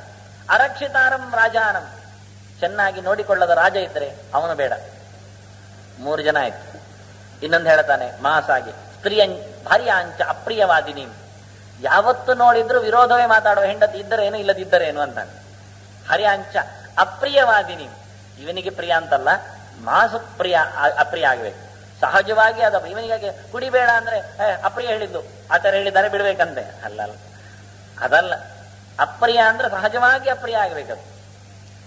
ಪ್ರವಚನಕ್ಕೆ ಹೋಗುವ ಅಂದ್ರೆ ಆಗೋದಿಲ್ರಿ, ಇಲ್ಲೇ ಕೂತ್ಕೊಳ್ಳಿ, ಸಿನಿಮಾ ನೋಡಿ ಅಂದ್ರೆ ಇದು ಅಪ್ರಿಯ. ಭಾರ್ಯಾಂಚ ಅಪ್ರಿಯವಾದಿನಿ. ಪ್ರಿಯ ಯಾವುದಕ್ಕೆ ಅಂತ? ಯಾಕೆ ಪ್ರಿಯ ಶಬ್ದ ಬೇರೆ, ನಾವು ಎಣಿಸಿದ್ದು ಆಗುವುದಿಲ್ಲ. 2 ವಸ್ತು ಉಂಟು, ಶ್ರೇಯಸ್ಸು ಪ್ರೇಯಸ್ಸು ಅಂತ. ನಮಗೆ ಪ್ರಿಯ ಆದದ್ದು ಅದು ನಮಗೆ ಆತ್ಯಂತಿಕ ಪ್ರಿಯ ಆಗಬೇಕು ಅಂತ ಇಲ್ಲ. ಇವತ್ತು ಸಿಹಿ ತಿನ್ನುವುದು ಪ್ರಿಯ, ಮತ್ತೆ ಡಾಕ್ಟರ್ ಹೇಳ್ತಾರೆ ನಿಮಗೆ ಅದು ಉಂಟು ಇದು ಉಂಟು ಅಂತ. ನೋಡಿ, ಪ್ರಿಯ ಆದದ್ದು ಪ್ರಿಯ ಅಲ್ಲ. ಆದ್ರಿಂದ ಏನಾಯ್ತು, ಪ್ರಿಯಾದದ್ದು ಪ್ರಿಯ ಆಗಬೇಕಾದ್ರೆ ಶ್ರೇಯಸ್ಕರ ಆಗಿರ್ಬೇಕದು. ನೀವು ಓದಿ ಅಂದ್ರೆ ನಿಮಗೆ ಕಿರಿಕಿರಿ ಆಗ್ತದೆ, ಓದ್ಲಿಕ್ಕೆ ಹೇಳಿದ್ದಾರೆ ಅಂತ, ನಾಳೆ ಪ್ರಶ್ನೆ ಕೇಳ್ತೇನೆ ಅಂದಿದ್ದಾರೆ, ಭಾರತ ನೋಡಿಕೊಂಡು ಬನ್ನಿ ಅಂತ. ಅದು ನಿಜವಾಗಿ ನಿಮಗೆ ಅಪ್ರಿಯ, ಆದ್ರೆ ಅದು ಪ್ರಿಯ, ಅದು ಶ್ರೇಯಸ್ಕರ. ಹೀಗೆ ಪ್ರಿಯವೋ ಅಪ್ರಿಯವೋ ಎನ್ನುವುದು ಮತ್ತೆ ಅದರ ಹಾಗೆ ಧರ್ಮವೋ ಅಧರ್ಮವೋ ಕೇಳಿದಾಗ ಆಗತ್ತೆ, ಎಲ್ಲ ಹಾಗೆ. ಅದರಂತೆ ಭಾರ್ಯಾಂಚ ಅಪ್ರಿಯವಾದಿನಿ, ಅದರಿಂದ ಪ್ರವಚನ ಕೇಳಿ ಕೆಲಸ ಮಾಡುವುದಲ್ಲ, ನೇರ ಹೋಗಿ ತುಂಬಾ ಚಿಂತನೆ ಮಾಡ್ಲಿಕ್ಕುಂಟು. ಇದು ಬರೇ ಶ್ರವಣ, ಕೇಳುವುದು ಮಾತ್ರ. ಕೇಳುವುದನ್ನು ನೆನೆಯಬೇಕು, ಮನನ ಮಾಡಬೇಕು, ಆತ್ಮಸಾತ್ ಮಾಡಿಕೊಳ್ಳಬೇಕು, ಅದರ ಬಗ್ಗೆ ಚರ್ಚೆ ಮಾಡಬೇಕು ನಾವೇ. ಆತ್ಮನೈಕೇನ ಯೋದ್ಧವ್ಯಂ, ಆಗ ಅದರಲ್ಲಿ ಕೆನೆ ಬರುತ್ತೆ, ಮೊಸರು ಬರುತ್ತೆ, ಅಲ್ಲಿ ಸಾರ ಸಿಗುತ್ತೆ, ಆಗ ಅರ್ಥ ಆಗುತ್ತೆ. ಅಂದ ಕೂಡಲೇ ಆಗುವುದಿಲ್ಲ. ಶ್ರವಣಕ್ಕೆ ಎಷ್ಟೋ ಕಷ್ಟಪಡ್ಬೇಕು. ಈಗ ಕೆಲವರಿಗೆ ಇಲ್ಲಿ ಕೂತರು ಕಿರಿಕಿರಿ ಆಗುತ್ತೆ, 1 ಗಂಟೆ ಆದ್ರೂ ಎಂತದ ಮಾರ್ಯಾರೆ ಅಂತ ಕಾಣುತ್ತೆ. ಹಾಗೆ ಕೇಳಲಿಕ್ಕೂ ಒಂದು ಯೋಗ ಬೇಕು. ಯೋಗ ಅಂದ್ರೆ ಪ್ರಾಕ್ಟೀಸ್, ಯೋಗ ಅದು ಬೇಕು. ಕೇಳುವ ಯೋಗವೂ ಬೇಕು ಬೊಂಬಾಯಿ ಅವರಿಗೆ, ಜೊತೆಯಲ್ಲಿ ಕೇಳುವ ಯೋಗವೂ ಬೇಕು, ತಾಳ್ಮೆ ಬೇಕು, ಆಗ ಮಾತ್ರ ಆಗತ್ತೆ. ಇದು ವಾದರಾಜರು ಇವತ್ತು ನೆನಪು ಮಾಡೋದು, ಅವರು ಹೇಳ್ತಾರೆ, ತಾಳುವಿಕೆಗಿಂತನ್ಯ ತಪವೂ ಇಲ್ಲ ಅಂತ. ಕೇಳಬಲ್ಲವರಿಗೆ ಹೇಳುವೆನು ಸೊಲ್ಲ. ಕೇಳಬಲ್ಲವರಿಗೆ ಅಂದ್ರೆ ಕೇಳಲಿಕ್ಕೂ ಗೊತ್ತಿರಬೇಕು ಹೇಳ್ತಾರೆ ಅವರು. ಕೇಳಿ ಅಭ್ಯಾಸ ಬೇಕು, ಕೇಳಲಿಕ್ಕೆ ಗೊತ್ತಿರಬೇಕು, ಆಗ ಕೇಳಿದ್ದು ಕೇಳಿದ್ದಾಗ್ಲಿ. ಇಲ್ಲಿದ್ರೆ ಜಸ್ಟ್ ಥ್ರೂ ಪಾಸಿಂಗ್. ಇದೊಂದು ಹೈವೇ, ನ್ಯಾಷನಲ್ ಹೈವೇ ಇದ್ದಾಗ ಈಚಿಂದ ಬರ್ತದೆ, ಆಚಿಂದ ಹೋಗ್ತದೆ, ಉಪಯೋಗ ಇಲ್ಲದ್ದಾಗ್ತದೆ. ಆದ್ರಿಂದ ಅವ್ರು ಹೇಳಿದ್ದು ಹಾಗೆ, ತಾಳುವಿಕೆಗಿಂತನ್ಯ ತಪವೂ ಇಲ್ಲ. ಕೇಳಬಲ್ಲವರಿಗೆ ಹೇಳುವೆನು ಸೊಲ್ಲ. ಅದರಂತೆ ಹರ್ಯಾಂಚ ಅಪ್ರಿಯವಾದಿರಿ, ವ್ಯಾಸರ ವಾಣಿಯ ನೆಲೆಯಲ್ಲಿ ನಿಂತು ನೋಡಿದಾಗ ಬಹಳ ಬಹಳ ಅರ್ಥ ಇರುತ್ತೆ, ಕೇಳಿದ ತಕ್ಷಣ ಆಗುವುದಿಲ್ಲ. ಅದು 4 ಆಯ್ತು. 2 ಹೇಳುತ್ತಾನೆ. ಗ್ರಾಮ ಕಾಮಂಚ ಗೋಪಾಲಂ ವನ ಕಾಮಂಚ ನಾಪಿತಂ. ಊರಿನಲ್ಲೇ ತಿರುಗ್ತೇನೆ ಹೇಳುವ ಗೋವಳನನ್ನು ಹೊರಗೆ ಹಾಕಿ, ಕಾಡಿಗೆ ಹೋಗಿ ಕೂತ್ಕೊಳ್ಳುತ್ತೇನೆ ಅನ್ನುವ ನಾಪಿತನನ್ನು, ಕ್ಷೌರಿಕನನ್ನು ಹೊರಗಿಡಿ ಅಂತ. ಎಷ್ಟು ಸಾಮಾಜಿಕವಾದ ವಾಕ್ಯ. ಊರಿನಲ್ಲೇ, ಹಳ್ಳಿಯಲ್ಲಿಯೇ, ಗ್ರಾಮದಲ್ಲಿಯೇ, ಪೇಟೆಯಲ್ಲಿಯೇ ದನ ಸಾಕ್ತೇನೆ ಅಂತ ಕೂತ್ರೆ ದನವೂ ಗಟ್ಟಿ ಆಗುವುದಿಲ್ಲ, ವ್ಯಾಪಾರವೂ ಸರಿಯಾಗುವುದಿಲ್ಲ. ಒಟ್ಟಾರೆ ಏನ್ ಮಾಡ್ಬೇಕಾಗತ್ತೆ ಅವನು? ನೀರಿಗೆ ಹಾಲು ಬೆರೆಸಿ, ಅಂದ್ರೆ ಹಾಲಿಗೆ ನೀರು ಬೆರೆಸಿದ್ದಾದ್ರೂ ಕುಡಿತಾರೆ ಜನ, ಇದು ನೀರಿಗೆ ಹಾಲು ಬೆರೆಸಿ ಕೊಡಬೇಕಾಗತ್ತೆ. ಗ್ರಾಮ ಕಾಮಂಚ ಗೋಪಾಲಂ, ಊರಿನಲ್ಲಿ ದನಕ್ಕೆ ಎಲ್ಲಿ ಉಂಟು ಹುಲ್ಲು? ಪ್ಲಾಸ್ಟಿಕ್ ತಿನ್ನಬೇಕದು. ಮತ್ತೇನು ಕೊಡಬೇಕದು? ಯಾವುದಾದ್ರೂ ಒಂದು ಆಸಿಡ್ ಅನ್ನು ಕೊಡಬೇಕಾಗತ್ತೆ ಪ್ಲಾಸ್ಟಿಕ್ ತಿಂದ್ರೆ. ಅದೇ ಗ್ರಾಮ ಕಾಮಂಚ ಗೋಪಾಲಂ ವನ ಕಾಮಂಚ ನಾಪಿತಂ. ಕಾಡಿನಲ್ಲಿ ಇರ್ತೇನೆ, 1 ಎಕರೆ ಜಾಗ ಕೊಡಿ ನನಗೆ, ಫಾರೆಸ್ಟ್ ಡಿಪಾರ್ಟ್ಮೆಂಟ್ ಅಂತ ಕೇಳಿಕೊಂಡು ಒಬ್ಬ ಕ್ಷೌರಿಗೆ ಕೂತ್ರೆ ಕ್ಷೌರ ಮಾಡ್ತಾನೆ ಅಂತ ಅರ್ಥ ಅಲ್ಲಿ. ಕಾಡು ಎಷ್ಟು ಚಂದ ವ್ಯಾಸರ ಒಂದು ಚಿಂತನೆ ನೋಡಿ, ಎಷ್ಟು ಪರಿಸರ ಬದ್ಧ, ಭಾರಿ ಬ್ಯೂಟಿಫುಲ್. ವನ ಕಾಮಂಚ ನಾಪೀತಂ. ಅವನ ವೃತ್ತಿ ಏನು ಅಂದ್ರೆ ಬಂದವರನ್ನು ಗೀಸುವುದೇ. ಯಾವತ್ತು ನೋಡಿದ್ರು ಅವನ ಕೈಯಲ್ಲಿ ಆ ಕ್ಷುರ ಬಾಳು ಅದು ಹರಿತಾಗ್ತಾನೇ ಇರ್ತದೆ. ಯಾರ ಹೊತ್ತಿಗೆ ಎಷ್ಟೊತ್ತಿಗೆ ಯಾರ ತಲೆ ತೆಗಿತಾನೆ ಗೊತ್ತಿಲ್ಲ. ನಾವೀಗ ಹೇಳೋದಾಗೆ ಕೂದಲು ತೆಗಿತಾನೆ ಯಾರು ಹೇಳೋದಿಲ್ಲ, ತಲೆ ಕಟ್ ಮಾಡಿದ ಅಂತಲೇ ಹೇಳೋದು. ಅದಕ್ಕೆ ಈ ಶಬ್ದ ಪ್ರಯೋಗ ಮಾಡಿದ್ರು. ವನಕಾಮಂಚ ನಾಪೀತಂ. ಈ 6 ಜನರನ್ನು ಹೊರಗಿಡಿ. ಇದು ಯಾವ ಧರ್ಮ? ಇದು ಯಾರ ಧರ್ಮ? ಅಂದ್ರೆ ಭಾರತ ಅದು ನಮಗೇ ಹೇಳುವುದು, ಮತ್ತೆ ಯಾರಿಗೂ ಅಲ್ಲ. ನಮಗೋಸ್ಕರ ವೇದವ್ಯಾಸರು ರಚನೆ ಮಾಡಿದ್ದು, ಅದಕ್ಕೆ ನಾನು ಪೀಠಿಗೆ ಹಾಕಿದ್ದೆ. ಶಾಂತಿ ಪರ್ವದ ಪೀಠಿಗೆ ಯಾರಿಗಿದೆ? ನಮಗೆ ಅಶಾಂತಿ, ಯಾವತ್ತೂ ಅಶಾಂತಿ, ನಮಗೆ ಎಲ್ಲಿಯೂ ಶಾಂತಿ ಇಲ್ಲ. ಆದ್ರೆ ನಮಗೆ ಶಾಂತಿ ಬರಬೇಕು, ಸುಖ ಸಿಗಬೇಕು. ಪ್ರತಿಯೊಂದು ಘಟನೆಯಲ್ಲಿಯೂ ನಾವು ಸುಖಿಗಳಾಗಿ ಬದುಕಬೇಕು, ನೆಮ್ಮದಿಯನ್ನು ಪಡೆಯಬೇಕು. ಅಂದಾಗ ಇಂತಹ ಮಾತುಗಳು ಹೊರಗೆ ಬರ್ತವೆ. ವನ ಕಾಮಂಚ ನಾಪೀತ. ಬ್ರಾಹ್ಮಣ ಅವನು ಒಂದು ಒಳ್ಳೆ ರೀತಿಯಿಂದ ಸಾಕಿದ್ರೆ ಸಮಾಜ, ಒಬ್ಬ ಚಿಂತನಶೀಲನನ್ನು ಬೆಳೆಸಿಕೊಟ್ರೆ ಬ್ರಹ್ಮವೃಕ್ಷ ರಕ್ಷ್ಯಮಾಣ. ಏನು ಕೊಡ್ತದೆ ಅದು? ಬಹಳಷ್ಟು ಮಧು ಹೇಮಚ ವರ್ಷ. ಒಬ್ಬ ಬ್ರಾಹ್ಮಣನನ್ನು, ಚಿಂತಕನನ್ನು ನಾವು ಚೆನ್ನಾಗಿ ಸಾಕಿದ್ರೆ ಎಷ್ಟು ಸಿಹಿ ಕೊಡ್ತಾನೆ ಹೇಳಲಿಕ್ಕೆ ಸಾಧ್ಯ ಇಲ್ಲ ಅವನು. ನಮ್ಮ ಬಾಳಿನಲ್ಲಿ ಮಧುರವೇ ಮಧುರ. ಜೇನು ಬರುತ್ತೆ, ಅದೊಂದು ದೊಡ್ಡ ಜೇನುಗೂಡು, ಜೊತೆಯಲ್ಲಿ ಹೇಮಚ ವರ್ಷತಿ, ಸಂಪತ್ತು ಬರುತ್ತೆ. ಮಾತೇ ದೊಡ್ಡ ಸಂಪತ್ತು, ಜ್ಞಾನವೇ ಮಿಗಿಲಾದದ್ದು. ನಾವು ಕೇಳಬೇಕಾದದನ್ನು, ಅಂತಹ ಜ್ಞಾನದ ಸಿಹಿಯ ಎಲ್ಲ ಕ್ಷಣವೂ ಆಗುವಂಥದ್ದು ಒಬ್ಬ ಚಿಂತನನನ್ನು ಸಾಕಿದಾಗ. ಇದನ್ನು ಸಾಕಿ ತೋರಿಸಿದ್ರು ಪಾಂಡವರು. ರಾಜ್ಯಭಾರ ಪಾಂಡವರದ್ದು ಈಗ ಸಿಕ್ಕಿದೆ. 72 ವರ್ಷ ಆಗಿದೆ ಧರ್ಮಜನಿಗೆ. ಭೀಮನಿಗೆ 71, ಅರ್ಜುನನಿಗೆ 70, 36 ವರ್ಷಗಳ ಕಾಲ ರಾಜ್ಯಭಾರ ಮಾಡಿದ್ದಾರೆ. ಹೇಗೆ ಮಾಡಿದ್ದಾರೆ ಅಂದ್ರೆ, ಒಂದೊಂದು ಊರಿನಲ್ಲಿ 5-5 ಜನ ಪಂಡಿತರನ್ನು ಇಟ್ಟಿದ್ದಾರಂತೆ ಭೀಮ. ಜ್ಞಾನದ ರೂವಾರಿಯವ. ಅವ ಮಾಡ್ತಾ ಇದ್ದಾನೆ. 5 ಪಂಡಿತರನ್ನು ಒಂದೊಂದು ಊರಿನಲ್ಲಿ ಇಡುವುದು, ಅವರಿಗೆ ರಾಜ್ಯದಿಂದ ಸಂಭಾವನೆ ಎಲ್ಲ TADA ಸೇರಿ ಮನೆ ಕೊಟ್ಟು ಊಟ ಕೊಟ್ಟು ಬಹಳ ಚೆನ್ನಾಗಿ ಹೇಳ್ತಾರೆ. ಭಾರತ ಯಾವುದರಲ್ಲಿಯೂ ತಪ್ಪುವುದಿಲ್ಲ. ಇಷ್ಟು ಮಾಡಿ ಭೀಮ ಇಬ್ಬರಿಬ್ಬರನ್ನು ಕಣ್ಣಿಗಿಟ್ಟಿದ್ದಾನಂತವರಿಗೆ. ಅವರು ಅದು ಕೆಲಸ ಮಾಡ್ತಾರಾ ಇಲ್ವೋ ಅಂತ. ಅವರು ಜ್ಞಾನಿಗಳನ್ನೇ ಇಟ್ಟು ಆ ಜ್ಞಾನಕಾರಿ ಆಗುತ್ತೋ ಅಲ್ಲಿ ಇಲ್ವೋ, ಬರೇ ಪಂಡಿತರು ಸೋಮಾರಿಗಳಿದ್ದಾರೋ ಹೇಗೆ ಎನ್ನುವುದರ ಬಗ್ಗೆಯೂ ಸ್ಪೈ ಇಟ್ಟು ಇಡೀ ದೇಶದಲ್ಲಿ ಒಂದೊಂದು ಊರಿನಲ್ಲಿ 5 ಒಬ್ಬೊಬ್ಬ ಅಲ್ಲ, ಇವತ್ತು ನಾವು ಒಬ್ಬನನ್ನು ಹುಡುಕುವುದು ಕಷ್ಟದಲ್ಲಿ ಉಂಟು. 5 ಜನರನ್ನಿಟ್ಟು ಇಡೀ ಊರು ಚೆನ್ನಾಗುವಂತೆ ಮಾಡಿ ಇಡೀ ದೇಶಕ್ಕೆ ಜನ ಕಳಿಸಿದ್ದಾನಂತೆ. ಇದು ರಾಜ್ಯದಿಂದ ಎಲ್ಲಿ ಉಂಟು? ಇಂತಹ ಸರಕಾರ, ಘನ ಸರಕಾರ ನಮ್ಮ ಇವತ್ತಿನ ಪ್ರಪಂಚದಲ್ಲಿ ಎಲ್ಲಿದ್ದಾರೆ? ಸರಕಾರದ ವತಿಯಿಂದ ಸಾಕುವ ಉತ್ತಮ ಪ್ರಜೆಗಳನ್ನು ನಿರ್ಮಿಸುವ ಆ ಹೊಣೆಗಾರಿಕೆ ಹೊತ್ತ ರಾಜಧರ್ಮ ಭಾರಿ ಚಂದ. ಅದನ್ನ ಹೇಳ್ತಾನೆ, ಬ್ರಹ್ಮ ವೃಕ್ಷ ರಕ್ಷ್ಯಮಾಣ. ಅದೊಂದು ದೊಡ್ಡ ಹೆಮ್ಮರ. ಅದರಲ್ಲಿ ಜೇನುಗೂಡಾಗುತ್ತೆ, ಎಲ್ಲರಿಗೂ ನೆರಳು ಸಿಗುತ್ತೆ, ಬೇಕಾದಷ್ಟು ಹಣ್ಣು ಸಿಗುತ್ತೆ. ಯಾಕೆಂದ್ರೆ ಶಾಂತಿ ಪರ್ವವೇ ಒಂದು ಹಣ್ಣು. ಮಹಾಭಾರತ 18 ಪರ್ವ ಅಂದಾಗ ಸಂಭವ ಸ್ಕಂದ ವಿಸ್ತಾರ ಅಂತಾರೆ. ಸಂಭವ ಪರ್ವ ಅದು ಒಂದು ದೊಡ್ಡ ಬುಡ, ಅದರದ್ದು ಕಾಂಡ. ಭೀಷ್ಮ ಪರ್ವ ಮಹಾಶಾಖ, ದೊಡ್ಡ ಗೆಲ್ಲು ಅದರದ್ದು ಪ್ರಧಾನದ್ದು ಅಂದ್ರೆ ಭೀಷ್ಮ. ದ್ರೋಣ ಪರ್ವ ಅದರಲ್ಲಿ ಮತ್ತೆ ದ್ರೋಣ ಪರ್ವ ಎನ್ನುವುದೊಂದು ದೊಡ್ಡ ಅವಾಂತರ ಗೆಲ್ಲು. ಕರ್ಣ ಪರ್ವ ಸಿತೈ ಪುಷ್ಪೈ, ಶಲ್ಯ ಪರ್ವ ಸುಗಂಧಿಭಿ. ಕರ್ಣ ಪರ್ವ ಅದರದ್ದು ಹೂ, ಅದರ ಪರಿಮಳ ಶಲ್ಯ ಪರ್ವ. ಸ್ತ್ರೀ ಪರ್ವ ಐಶಿಕ ವಿಶ್ರಾಮ, ಅದರ ನೆಳಲು ಅದು ಸ್ತ್ರೀ ಪರ್ವ ಮತ್ತೆ ಐಶಿಕ ಪರ್ವ. ಶಾಂತಿ ಪರ್ವ ಮಹಾಫಲಃ, ಶಾಂತಿ ಪರ್ವ ಎನ್ನುವುದು ಅದರದ್ದು ಹಣ್ಣು, ಫ್ರೂಟ್. ಅದು ಇಡೀ ಭಾರತ ಎನ್ನುವ ಒಂದು ಮರ ಅಂತ ಆದ್ರೆ ಅದರಲ್ಲಿ ತಿನ್ನುವ ವಸ್ತು ಎಲ್ಲಿ ಉಂಟು ಅಂದ್ರೆ ಶಾಂತಿ ಪರ್ವದಲ್ಲಿ ಉಂಟು. ನಾವೀಗ ತಿನ್ಲಿಕ್ಕೆ ಕೈ ಹಾಕಿದ್ದೇವೆ ಈಗ ಸೀದಾ. ಅಂತಹ ಶಾಂತಿ ಪರ್ವ ಹಣ್ಣು ಅದು ಯಾವತ್ತು ಹಣ್ಣಾಗತ್ತೆ ಅಂದ್ರೆ ಬ್ರಹ್ಮವೃಕ್ಷ ರಕ್ಷಮಾಣ. ಚಿಂತನ ಸಮಾಜ ಗಟ್ಟಿಯಾದಾಗ ಅದು ಬೇಕಾದಷ್ಟು ಹಣ್ಣಲ್ಲ, ಹಣ್ಣಿನ ರಸವನ್ನೇ ಕೊಡ್ತದೆ ನೋಡಿ. ಇದರಲ್ಲಿ ಬೀಜ ಇಲ್ಲ, ತೊಗಟೆ ಇಲ್ಲ, ಓಟೆ ಇಲ್ಲ, ಬಿಸಾಡುವಂಥದ್ದಿಲ್ಲ. ಎಲ್ಲ ರಸದ ಮುದ್ದೆ, ಐಸ್ ಕ್ರೀಮ್ ಇದ್ದಾಗೆ ಇದು. ತಿನ್ನುವುದೇ, ತೊಟ್ಟೆಯನ್ನು ತಿನ್ನುವುದೇ ಕಡೆಗೆ, ಅಂತ ರೀತಿ ಇದ್ದಿದ್ದು. ಮಧು ಹೇಮಚ, ಎಷ್ಟು ಚಂದ ಹೇಳಿದ್ರು. ಮಧು ಅಂದ್ರೆ ಜೇನು. ಜೇನು ರಸವೇ ಬರುತ್ತೆ ಅದರ ಅಡಿ ನಿಂತಾಗ, ಮರದ ಅಡಿಯಲ್ಲಿ ನಿಂತಾಗ. ಮಧು ಹೇಮಚ ವರ್ಷತಿ ಅರಕ್ಷ್ಯಮಾಣ ಸತತಂ ಅಶ್ರು ಪಾಪಂಚ ಮುಂಚತಿ. ಒಂದೊಮ್ಮೆ ರಕ್ಷಣೆ ಮಾಡಲಿಲ್ಲ ಏನು ಬರುತ್ತೆ ಅಂದ್ರೆ ಕಣ್ಣೀರು ಬರುತ್ತೆ, ಕೆಟ್ಟ ಕೆಲಸ ಆಗುತ್ತೆ, ಪಾಪ ಬರುತ್ತದೆ. ಚಿಂತನ ಸಮಾಜ ಎಲ್ಲಿ ಎಗರಿದೆ ಬಿದ್ದಿದೆ ಅಲ್ಲಿ ಬರೇ ಬಾಳಿನಲ್ಲಿ ದುಃಖ ಮಾತ್ರ. ದುಃಖದ ಎಡೆಯಲ್ಲಿ ಕೆಟ್ಟ ಕೆಲಸ ಮಾತ್ರ ವಿರಾಜಿಸ್ತದೆ. ಅದರಿಂದ ಒಳ್ಳೆಯ ಸಮಾಜ ಕಟ್ಟು ಅಂತ ಧರ್ಮರಾಜನಿಗೆ ಹೇಳುತ್ತಾ ಇದ್ದ. 3 ತೊಂದರೆಯಿಂದಾಗಿ ಪ್ರಜೆಗಳಿಗೆ ಹೆದರಿಕೆ ಆಗತ್ತೆ. ನಾರೀಣಾಂ ವ್ಯಭಿಚಾರಾಚ್ಚ ಅನ್ಯಾಯಾಚ್ಚ ಮಹೀಕ್ಷಿತಾಂ ವಿಪ್ರಾಣಾಂ ಕರ್ಮ ದೋಷಾಚ್ಚ ಪ್ರಜಾನಾಂ ಜಾಯತೆ ಭಯಂ. ಜನರು ಹೆದರಿ ಕಂಗಾಲಾಗಿ ಓಡುವಂಥದ್ದು, ಸಾಯುವಂಥದ್ದು ಎಲ್ಲ ಅಲ್ಲಿ ನಡೆದ 3 ತಪ್ಪಿನಿಂದ ಅಂತಾನೆ. ಬೆರಳು ಹಾಕಿ ತೋರಿಸ್ತಾನೆ ಭೀಷ್ಮ.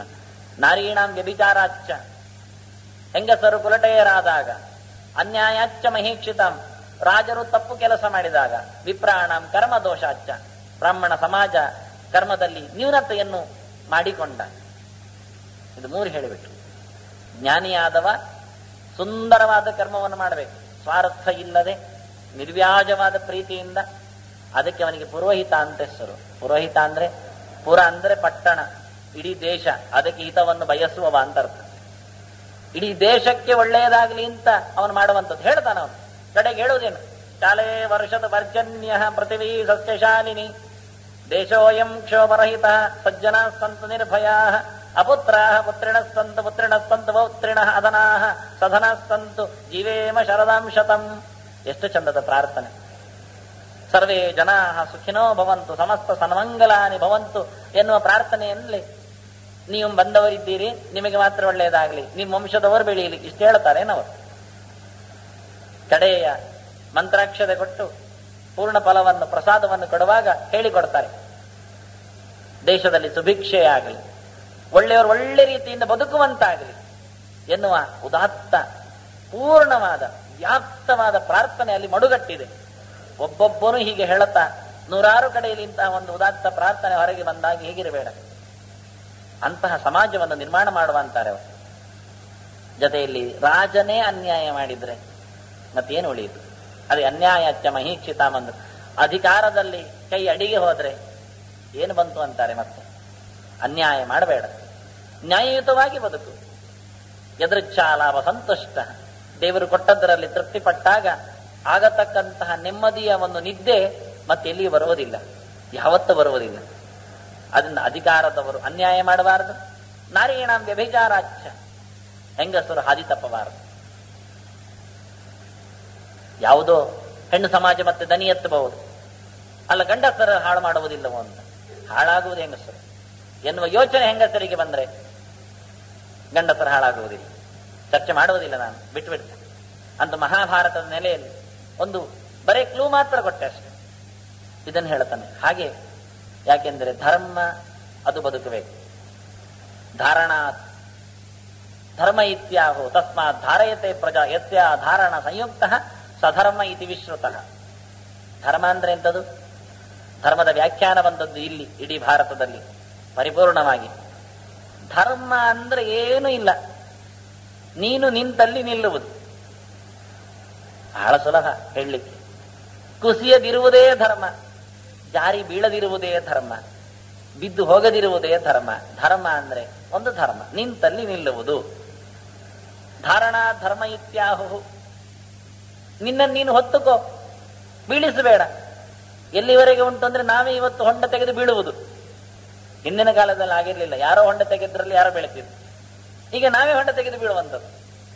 ಅದಕ್ಕೆ ಹೇಳ್ತಾನೆ, ಬೇಡ, ನೀನು ಬೀಳಬೇಡ, ಕುಸಿಯಬೇಡ, ಕುಸಿಯದಂತೆ ಬದುಕನ್ನು ರೂಪಿಸಿಕೋ, ಅದು ಧರ್ಮ ಆಗತ್ತೆ ಆಗ. ಓಹೋ, ಒಳ್ಳೆ ಪಾಠ ಬಂತು ಧರ್ಮದ್ದು. ಧರ್ಮ ಅಂದ್ರೇನು?